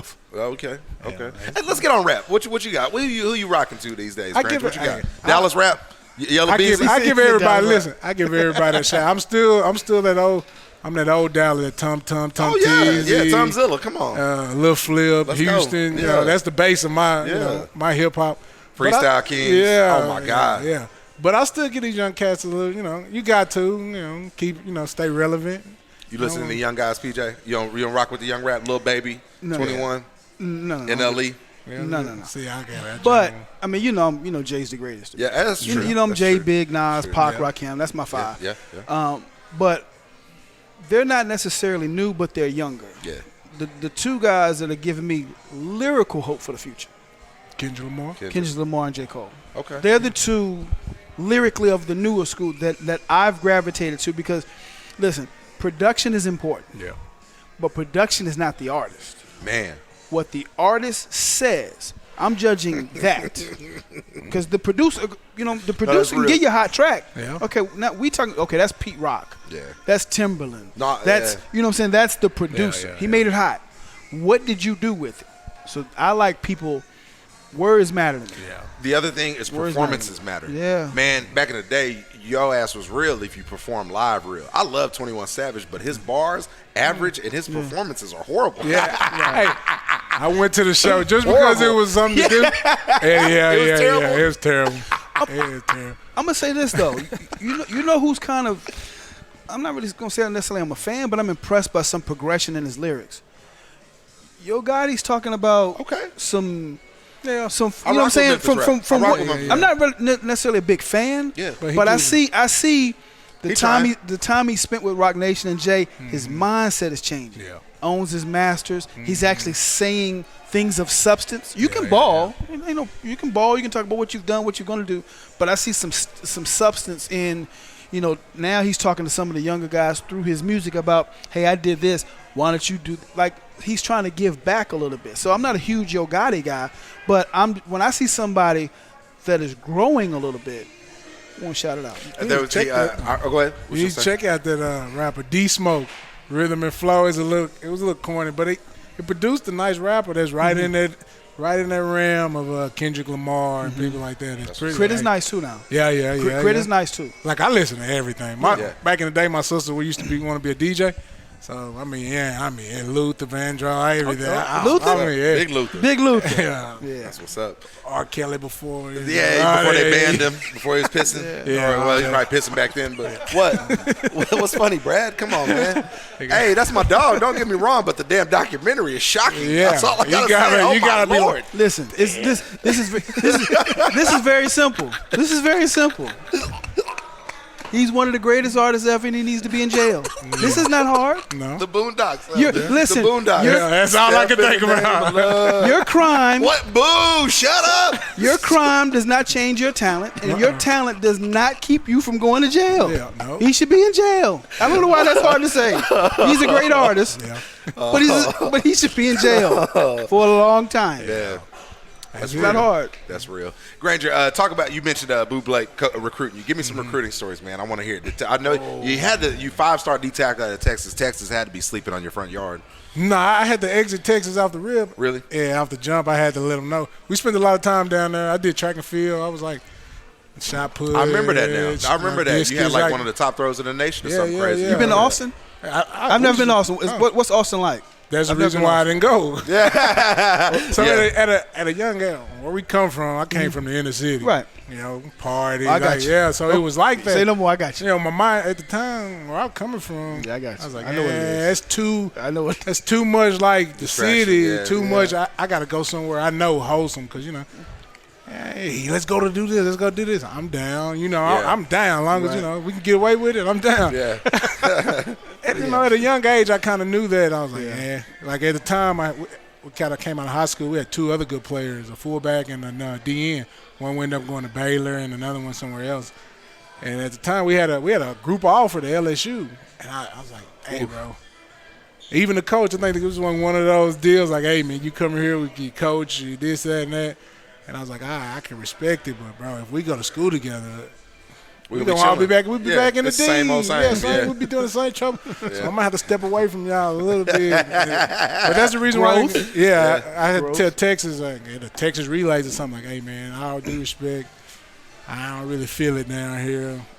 So y'all can cut the recruit, and I ain't going to pull y'all along. Who was the coaches there recruiting you? I don't even remember. I don't even think I made it that far. Like I say, we spent a lot of time in Austin. Who's some memorable coaches you remember? Besides Blake, Nebraska, you. Blake, I was with the Saban. I was with what's his name who left OSU and went to LSU? Lance Miles. I got some stories about them two guys. My mom, listen, first guy go to college. This whole recruiting deal is still new to us. And my mom is like the sweetest person ever. She don't speak. I mean, she's just quiet, wholesome, Southern girl. And she met them two, and baby. You going to one of them two schools? No. She straight up said, hey, I don't trust those What? guys. Like, looking both of them guys. I can tell the way he started. Like, I mean, hey. Yeah, you run a game. She thought he would run a game. Straight up, she was like, you come in there too slick, early, you run a game. I know it's your decision, but hey, mama don't feel these two. That's real. And then at the end of the year, they end up switching what's called left, and Lance Miles went to LSU, and she's like, I told you them guys was lying when they said, I'm not going nowhere. I'm not intuition. doing it. Yeah. Mama know what's best for a baby now. I don't care how old y'all. That's real. You want to pull up a headphone for him? Tell us some stories about yours, and then we'll let Chef Slaughter in there. Man, in reality, I didn't take all my visits. My dad was sick with cancer, so I didn't take all my visits. So it was. Yeah, go ahead. It was a sad time for me, really. So yeah, recruiting wasn't fun because I knew what was happening. He died a couple weeks before I graduated from high school. Any famous coaches that recruited you? Anybody that we would know of? Anybody that I know you mentioned the Proctors and the Selman coaches being at OU. Yeah, I mean I talked to OSU and talked to Ohio State, but at that point, man, I just didn't want to go nowhere. I didn't want to. I missed out on that. I missed out on the recruiting process because what was going on. I didn't want to be away because I didn't know when. So recruiting is not as for my story. It's not going to be as glamorous or as interesting as others because I had a whole lot of serious stuff going on. I took them all. I believe it. No, other than the Tennessee, Coach Ship came in and he put an irk to. This is when he put the. All right, we need to make a decision. Yeah, exactly. We need you to commit, son. Yeah, he came in with we had the to pressure. fund. That's the answer. And he came in with the pressure, but I respect it because, like I said, I lived it up, man. My senior year, our coaches bought into the system. They was taking us to camps. They was making a little money working in camps. Hey, I peeped it out. Like, hey, man, we want to take you here. I know it's because they going to get paid a little money for working. I get a little exposure. I understood the game back then. But, yeah, they bought into the system and had fun. We had a lot of fun doing the whole traveling, bags being dropped off a little. See, I mean, it went on a little bit, and Hey, but Ship never did it. Though. I was just gonna say, write your book. Yeah, book bag. You dropping book tease bags. it on my show. Yeah. Sell your book. That way you ain't gotta pay. You gotta pay for this. Yeah, exactly. Yeah. Even I got some stories. That's exactly. If you didn't come here, where would you have went? LSU. If you didn't come here, where would you have went? Texas A&M or OSU. But academics here was big on me too, though. That kind of Coach Ship sold me, but Miss Teresa. Oh yeah, and, everybody loves Teresa. Yeah, Miss Teresa. Everybody And loves what was She's her the best. name? She was in the learning center. I know who you're talking about, but I can't think of it. Her and her husband worked there. I can't even remember. Dr. and Mr. I can't think of it, but yeah, they played a big part. They played a big part because I wasn't just like I wasn't ready for football. I was further behind school wise. Yeah, man, we gotta pick that up. Let's bring in Chef Slaughter though, man. We gotta bring in the chef. We gotta say what's up, man. How you doing? See what's up. You want the mic? You want the mic? Yeah. No, you good? No, you good? You good, man? How y'all doing? Everybody good? We're good, man. Appreciate you bringing it. No, beyond that though, man, and it's not even a race thing to me, man. Being a black business owner, but also just the crowd that you bring in, man. Such a diverse crowd. You deserve just so much recognition. And then lastly, man, being from Oklahoma City, bro, having you here, sir. We're thankful. Talk about the restaurant, man. Just let us know. I mean, I have. Granger just held out until just now because the shrimp was out. But PJ already called lemon pepper I got a lemon wings, so I can't steal those. But thank you. Most definitely, man. Well, off the hook, it actually started as a food truck 2013 with myself and my wife. Yeah. Make a long story short, I'll tell you how we got started. We were actually approached by a ex-Thunder player, and he thought he had the idea of doing a food truck while he was in Oklahoma. So his brother's wife and my wife, they were real good friends, went to school together. So that she kind of connected the dots and was like, hey, I got a chef. So I put together a menu, full concept, all of that, brought it to him, and he was like, man, this is dope. I want to do it. But he was like, let's hold up because there's word that I may be getting traded. So that's what ended up happening. And like I was like, all right, but and even though he got traded, he still wanted to do it wherever he went, you know what I'm saying? But me being from Oklahoma, man, I wasn't really a fan of that. I'm like, nah, I can't just jump up and, leave everything that I'm doing. And at the time, I had a real good paying job. I was a culinary instructor teaching. And it's so crazy because after that happened, I was kind of feeling a little bit discouraged. But my wife was like, why don't we just do it ourselves? Like, what's stopping us from doing it ourselves? And I try to make up every excuse in the book, just like, I don't think we got the money, this, and that. But God made a way for us, financially. We made it happen, man. We ended up finding the truck about 2 months after discussing that. Ended up switching a whole different concept from what we had. And it's so crazy. A lot of people was told me, like I had so many people tell me, don't do a seafood food truck in Oklahoma. And I'm like, why not? Yeah. It's like, cause man, it's already a stigma with food trucks and then seafood. And I'm just like, the more people told me no, the more it made me want to do it. You know what I'm saying? Yeah. And it's so crazy looking back now. Look at us now. You know what I'm saying? Had I listened to people who told me they didn't think it was a good idea, we wouldn't be where we are right now. So 2015, opened my first restaurant on the north side of town, Britton and Broadway. Right going on street. For real. We're going on 5 years right there.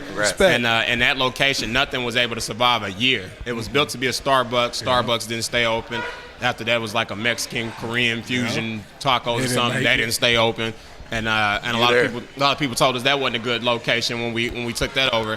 And had we listened to the doubters, we probably wouldn't have did it. But going on 5 years there, man, that's a long time. Oh, it is. And 2017, we opened this location. So we're going on 3 years here. Right. So man, it's really a blessing, man, to be able to say we're the only black-owned restaurant on the whole entire strip.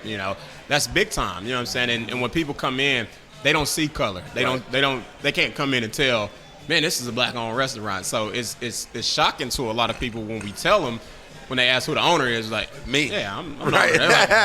They look crazy, like, for real? You the owner? You know what I'm saying? So it's just a beautiful feeling to get the support. You come in here at any time, man. You might see a a table full of Asians, a table full of Hispanics, a table full of blacks, a table full of whites. There's no color. That's how the food exactly. Hey, the size, my wife, hey, could you go off the hook? You already know. Yeah, take her this. Take her this as a present from me. You know what I'm saying? For real. So, yeah, man, we just been doing it, man, and we've been getting the support from a lot of people. Me being an average Sooner fan, I've been a Sooner fan for a long time, so it's even more rewarding to see the Sooners come in. You know what I'm saying? They come in deep. You know, they'll probably be like 13 of them, and I'll put them a table together, man, and they come in and really support. So we get a lot of love from a lot of people. So. Now this ain't just no menu, because when you 5 feet away from the door, the smell hits you. You know what I'm saying? And it ain't just no average smell either. No, smell you good. know, the smell is my son had. See, I played a joke on him. He had a little Wendy's burger. He thought he was slick. You know, he was like, "Nah, I'm good. I ain't gonna eat nothing." I was like, "All right." So you brought some of the smothered fries over there. What's that over there? Yeah, that ain't Wendy's. Right. Next thing I know, he clawing it. But weird question. What's your favorite thing on the menu? What's your top 2? What should somebody try? I'm gonna tell you what my go-to is if I'm really, really hungry. The chicken and pancakes. Like, ooh, I know that's a stigma. You black, you gotta eat. You like fried chicken. That's facts. I don't care what they say. Stereotype. That's a real life thing. Like, fried chicken is my go-to, man. And just the seafood, man. I love like the melted lobster sandwich. I wasn't really a fan of lobster until I created that. Like, everything on the menu is nothing that was passed down to me. Everything is all of my recipes that I create. And when I tell people that, they be shocked because they think I get asked a lot, like, what part of Louisiana are you from? I'm like, Oklahoma City, Oklahoma. And they just like, they be so shocked and surprised. Like, man, this is really, really good, you know. But I take it as a compliment when somebody asks me if I'm from Louisiana, because they're known for having really good food. But everything that I created, I didn't create it with the mindset of I'm trying to be like somebody else. You know what I'm saying? I wanted to put my own footprint in Oklahoma in the culinary industry because I felt that there was a need for it. And it's so crazy. Once we open up the seafood restaurant, I'm starting to see a whole lot of them pop up more. That's and right. more That's and what I more. was about to say. Let me get a question. Hey, I've been following you out for a long time since y'all opened that one over on Britain. I've been dropping in snacks, Kool-Aid, I've been on it. I've been knowing about y'all since you opened the door. But like you said, it has been a whole lot. I ain't gonna your name drop, but they've been popping a whole bunch. You know, everywhere, Cajun, man. Cuisine, you know. Granger, the restaurant business is not easy, fam. No, what he's doing, and I mean, just having one restaurant is good, fam. Having 2, man, that's impressive. And especially, and I ain't trying to bring race into it, bro, but there's not a lot of us doing it. It's really not. And the key for us is we didn't have a backing. We didn't have investors. We didn't have somebody just wanting to throw money into us because they believed in us. We had to do everything on our own. You know what I'm saying? So when I say we got it from the ground up, we really got it from the ground up, and it was tough. But the thing about it is we don't owe anybody. So that's the greatest feeling, is knowing we don't have nobody saying, "Hey, I know y'all popping now. Y'all need to get that money back we gave you." So got that 10% for real, that 20 for real. Can I up my rate? And you see these big name places pop up easy because they got the money to do it, but. You know, for us to be able to do what we do, a north location and a south location, starting with a food truck, like, man, that's like, to me, it's a really, really good feeling. But we couldn't do it without the support, you know, not just you guys for, you know, loving it, but just people in general, man. And one thing that I've learned is good food speaks for itself. You know what I'm saying? Because we see all these new places pop up, but you'll be a fool to say that everything that pop up is good. You know what I'm saying? Because it's not always the case. Well, I see how your doubters motivate you, so I'm going to go ahead and doubt that. I doubt you could open a place in Norman right next to me and make that successful and work out. So let me go ahead and doubt you all the way to Norman. So, you know, but no, I'm kidding. What's the end goal? Are we want 100 off the hooks? What are we doing here? Man, that is amazing that you say that, because I said Please tell me you're coming to Norman. My ultimate goal is off the hook in every state. Oh, okay. I'll take Norman. I mean, I ain't got that type of money. So it sounds good, but my next location, I wouldn't say Norman is out of the question. Okay. Norman is a little bit of a difficult situation because a lot of people, especially in Campus Corner, I've seen so many places open and close in Campus Corner because you think, oh, booming. But then you get down there and you $10 realize a square foot in rent. Not just that, you realize that how many games is it this season? 8, 10, 8, 9. Yeah. And So I mean, you got we ain't got no money. Exactly. Like that. So Can we get off the hookup? Yeah. When it's popping during game day. Yeah. Right. Game day ain't every week. You know what I'm saying? So it's like That's it don't make sense. But that's real. Atlanta, man, that's actually my next destination that I'm looking at. I went down there for the OU game. I can't call it a game, but I went down there for the OU LSU. Whatever that was. Yeah, PJ, if he's moving to Atlanta, can he bring us some recruits from down Yes. there? I mean, are you okay George with is that? putting some people out Yeah, there. yeah. For real. They got some guys. No doubt. For real. No doubt. So that's on the look, man. Is Atlanta? It's a whole different type of vibe Yeah. when it comes to the black culture down there, man. It's I've never seen anything like that. Yeah. never. So to be it's a little bit in Tulsa to like be that. in the to be in that mix and just seeing you everywhere. You know what I'm saying? Everywhere I've been, it's not like that. It's like I've been a minority everywhere we go. But to go down there and be right there in the mix and be like, this black on, this black on, this black on, this is nice. Yeah. This is nice. This is like Edmond. This is like Nichols Hills. Yeah. Like, That's what's up. Atlanta to me is what Harlem was for so long. most definitely. And DC. Most definitely. Those two were the one. Now Atlanta's in that trilogy of 100%. The new. the new. Right. Yeah, they're the new version of what those two Most definitely. were. Obviously the food looks really good. But I think the thing that's going to sustain you, one, is this is my first time meeting you, but the energy is warm. Yeah, that's Most real. definitely. That's And real. if you feel comfortable Yep. in a place you come to, I don't care who 100%. owned that junk. it feels warm, it's inviting. There's cameras, there's microphones, but nobody seems bothered Most Nobody. because they feel comfortable. definitely. Most definitely. You know, look here, look there. Everybody's having a good time. Food plus good food, atmosphere. Yeah. plus It has to be like atmosphere, that. right? So when you got the food plus atmosphere, a lot of times that's the result. Most definitely. What I want to shout you out for is a lot of us have dreams, Man. but we're scared to try because they think we'll fail. 100%. My man is living his dream every day. 100%. I love that. I appreciate that, man. Not enough people don't put themselves out there for fear of what people will say if it doesn't work. Don't take that leap of faith. You- That's basically what you yeah, just said. you can't live your life what somebody else is going to say. 100%. Somebody may say something that triggers you, and you hold that in your pocket. It's like, I shouldn't do it because Right. they said Right. they don't think it's a good idea. Right, whether it's a food truck, whether it's this.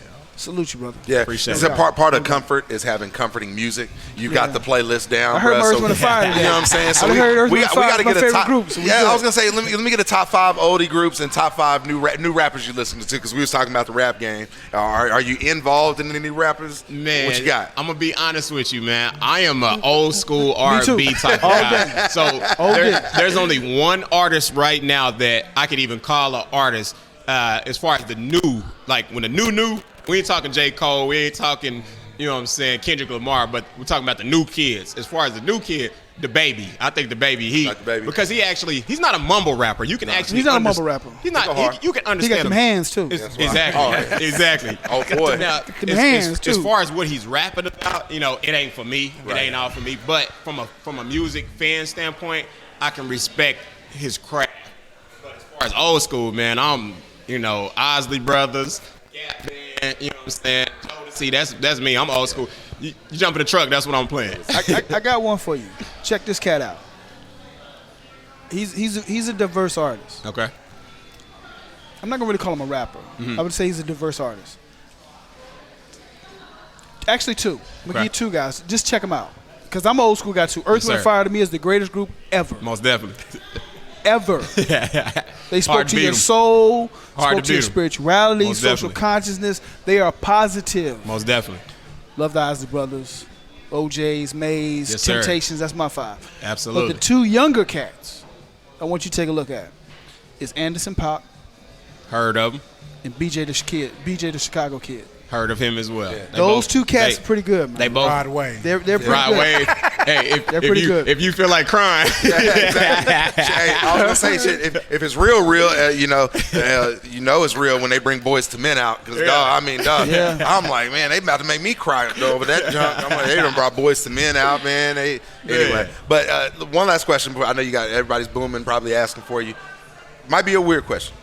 if it's not a seafood restaurant, what would it be? Well, if you ever branched out, would it be at a burger joint? Would it be barbecue? Man, because something. I was gonna say, I'm over here debating. Like, man, I could use some Italian with some of this. I could use some Mexican with some of this. Hey, man, that's the thing about me that a lot of people don't understand is I'm a true chef. Now, that's not no knock on anybody else to cook, but when I say I'm a true chef, like I can do Chinese food, I'm cold on the smoker, Italian food, Mexican food. Like it's not too much that I can't make. You know what I'm saying? And I don't think we've discussed this yet, but like we were just recently featured on the Food Network. Man, I was going to ask you about that. Congratulations, Congratulations. I hope it boom business. You deserve it, man. And I'm gonna tell you where that comes from. Being a kid coming from the hood, you really didn't have a whole lot of food to work with.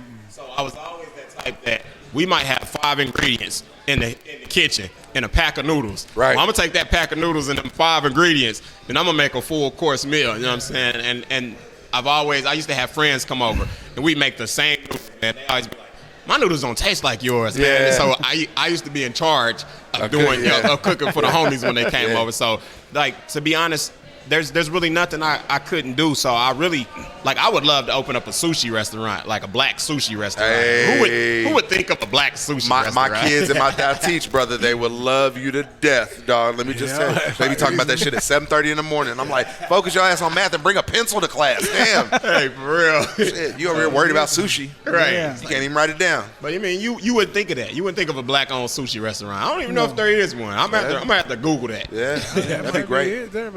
For real. Yeah, well, man, like I said, we got to thank you for this. Well, this definitely, great. man. I appreciate with my boys. I appreciate you guys for sir. even doing this. When you reached out to me, it was a no-brainer. You know what I'm saying? I don't care how busy we was. We're going to make it happen regardless, man. So if this is something you want to do 2 months from now, 3 months from now, next month, however you want. My producer's shaking his head because he know we're going to eat. Most definitely. So just let me know, man. It's a pleasure having you guys, man. God bless y'all. Absolutely. God bless. Granger, I want to get a few of your thoughts on the academics before. Thank you, brother. Thank you. I want to get a few of your thoughts on the academics, and then we'll close. You had mentioned, man, just how hard it was when you, brother. Yeah. I tell people this, okay? You know, the ACT, and I'm around kids. Miss Gretchen. Gretchen. Yeah. I know Miss Gretchen. You know Miss Gretchen. Yeah. Long time. I can see her been face there a long too. Time. Man, I made a 26 on my math score as a sophomore on the ACT, right? I didn't take it junior or senior year. Had tested out of math. Miss Teresa tells me I have to take one math class. That's all I got to do. Yeah. Take one. I'm at a D. I'm like, damn it. I'm thinking I'm good at math. I come up here. The schedule, the math was terrible. Just talk about them academics. Yeah, come on. Dallas Kimball. I mean, if you know where it is, you know, hey. That's real. Academics wasn't. And once they realized, let's say my sophomore year, let's start my sophomore year, is when it really hit, like, hey, you might can go to college off this football deal. And luckily, like, my auntie, my fake auntie, we got him. We all got him. That's auntie. That's auntie. She named me favored. I mean, on the nose. Just so happened, my not my recruiter, but my advisor, she knew the game. I mean, she done sent some kids to college. She knew what I needed to have. So, hey, we can go back and take some classes. The GPA is this low. Yeah. We needed this high. Man. But we got this reconnect. You can go back and take your English 1. You made a 72, but go back and make an 80. Bring your GPA up. This is the only way we, I done already took the SAT. I mean, 4 or 5 times. I'm struggling. This is late on, but she was like, hey, we go back, take these 3 classes, bring your GPA up, overall GPA up. So you can have, this is when they had the sliding scale. They ain't got that no more. You got to make both. Yeah. So back then it was a sliding scale. So you can, I think I ended up like maybe like a 19, a 2, 4, 20, and a 2, 3, 21, GPA 2, 2. So that's how we finessed it. But that's kind of how we attacked the situation. Like, hey, we could just backtrack, take some classes, online, and we make better grades, and then you can, your SATs could be a little bit lower. So that's how I ended up getting to college. Still wasn't ready for college. Man. Like, I took me 5 times to pass it to get the right, grade, the right GPA.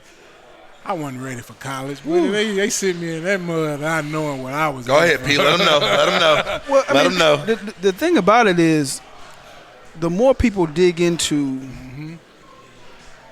schoolwork and college and those things, people learn differently. Yeah. Just because people think, that what I got on that score means you don't know it. No, you learn differently. Right. So I'm glad this came up.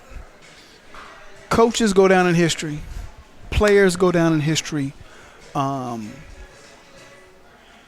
The most underrated people to me in college, Teresa, Gretchen, Veronica, ladies met on food. Yeah, the people that know you're not on course, catch it early enough to correct it so you can stay in school. Hey, this is your last semester. Or if you can't get in college based off of this, go work with this person. Yes. And they are able to see how you learn best.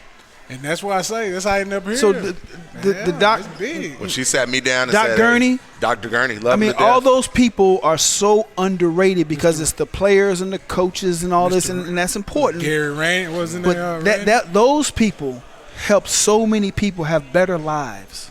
Yeah. And they don't get the props they deserve. Dr. Gurney, Randy Garibay, Colonel, Dr. Hill before that. Dr. Hill before that. The Colonel, if you ever meet him again, if you ever come across me and the Colonel, didn't see at the time. We didn't. Granger.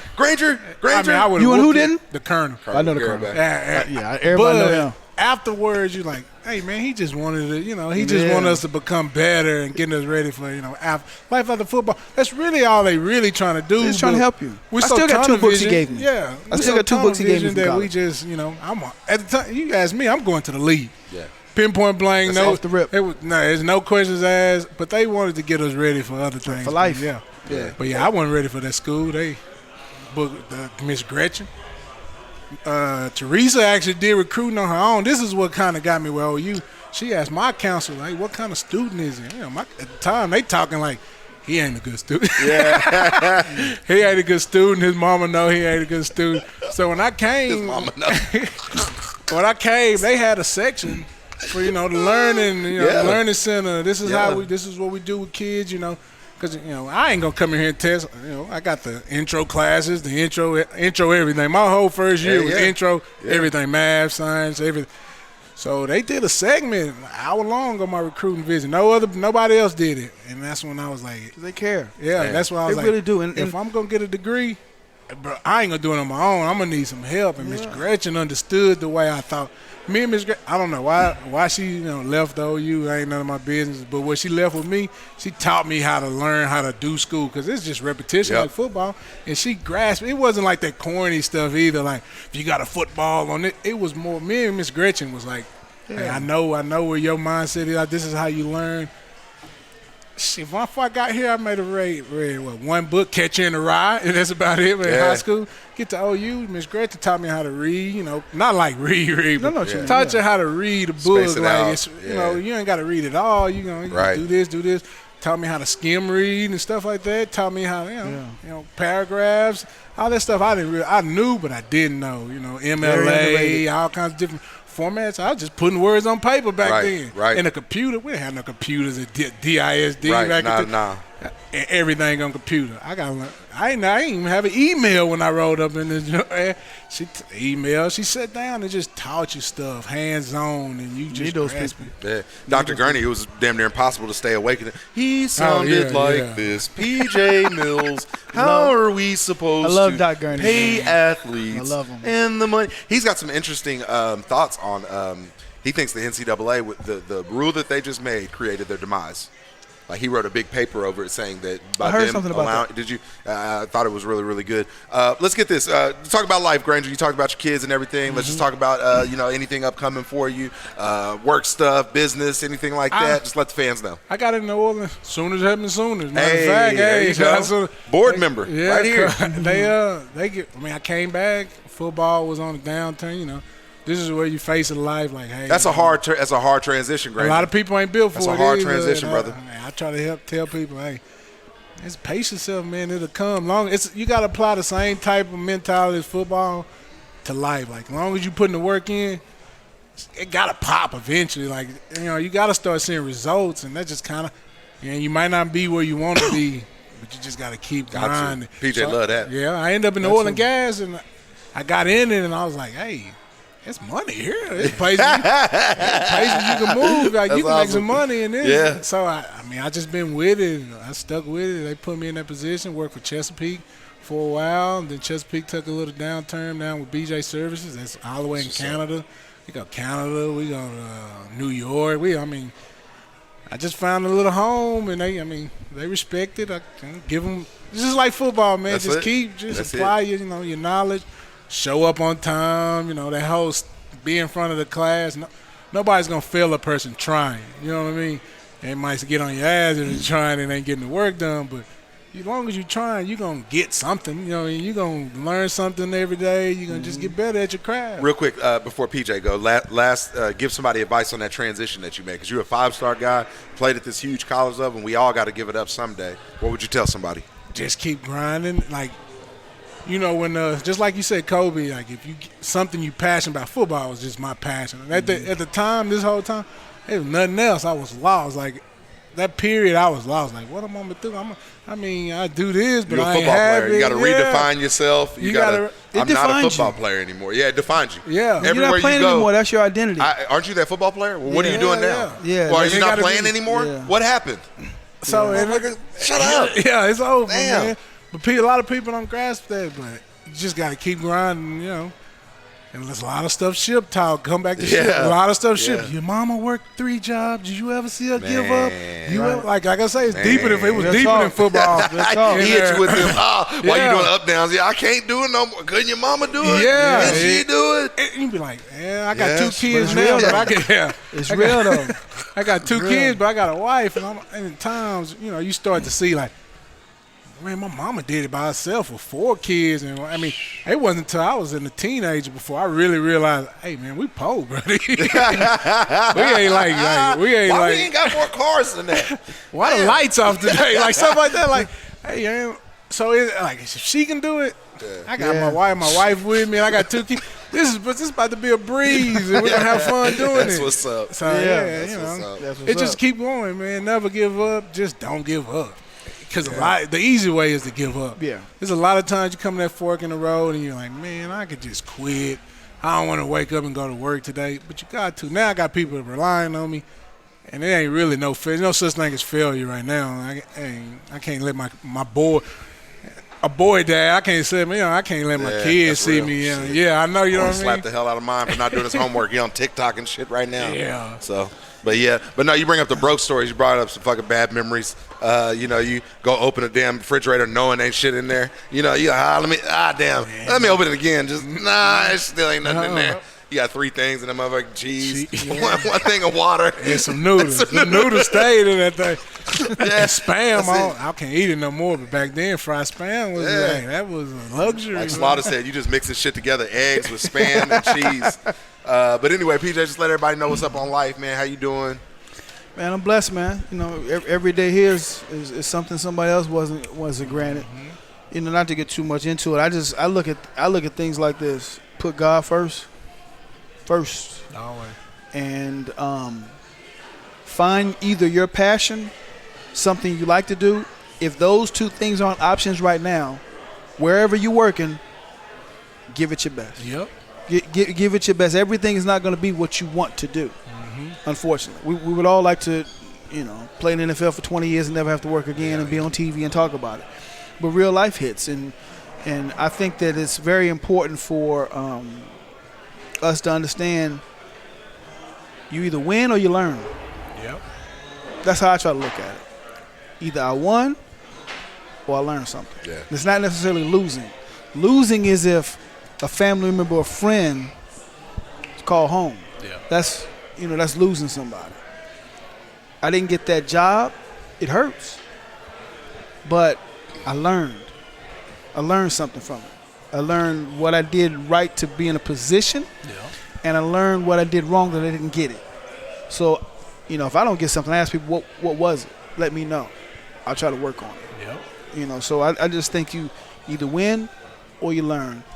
But it's very important not to give up. Let's end it with OU football. You going to the spring game? You still talk to any of your old buddies, Big Granger? Obviously, we still talk because your ass is here. Yeah, so thank you. Thank you. I still chop it up with a lot of those guys.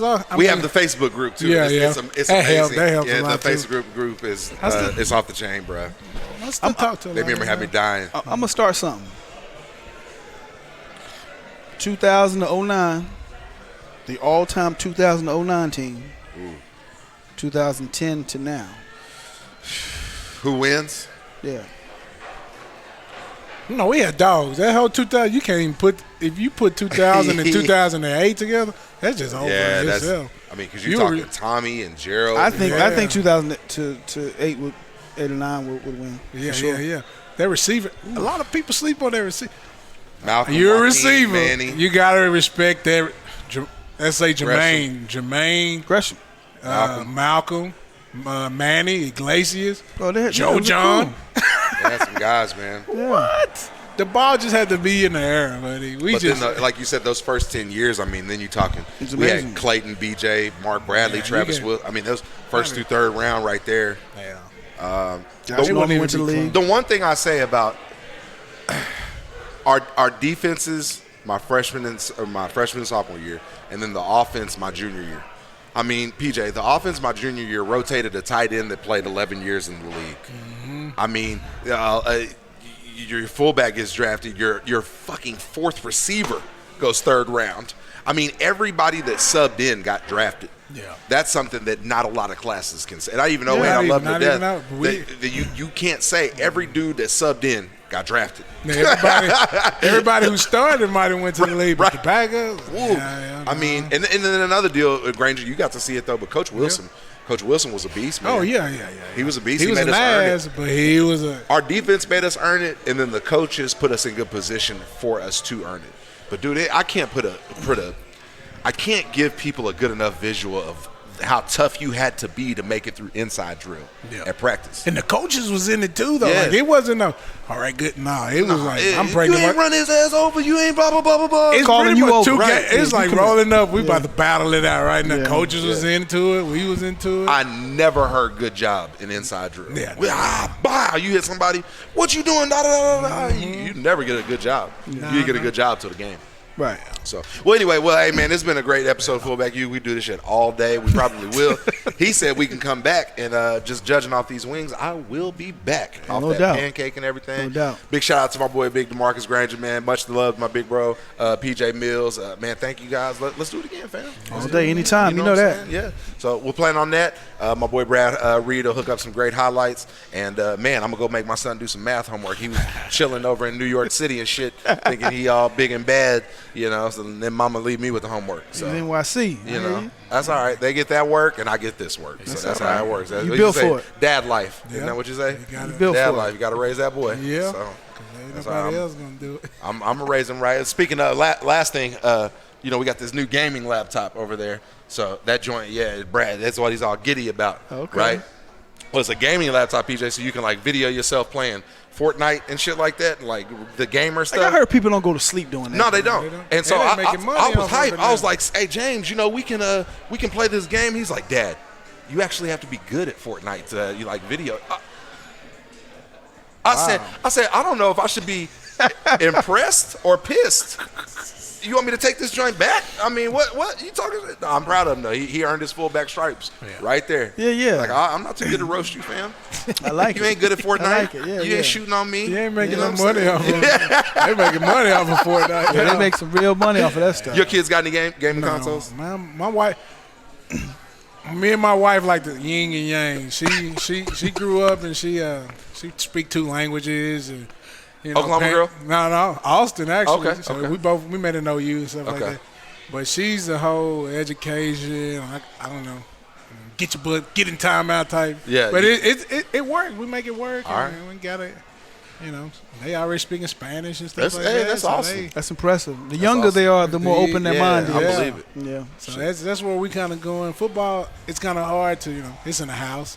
Jerseys hanging up. We go to the game at least once a year, and so they know what the they call them Sooners, but I love it. I love it. Yeah, shit. I love it. My son learned the language of TikTok. I mean, you could just renegade, go. I mean, he's a walking fucking meme. I mean, that's what it is. I love him to death. But anyway, we go on forever. This is another great episode of Fullback U. Thank you, brothers. All day, no doubt. Stay blessed.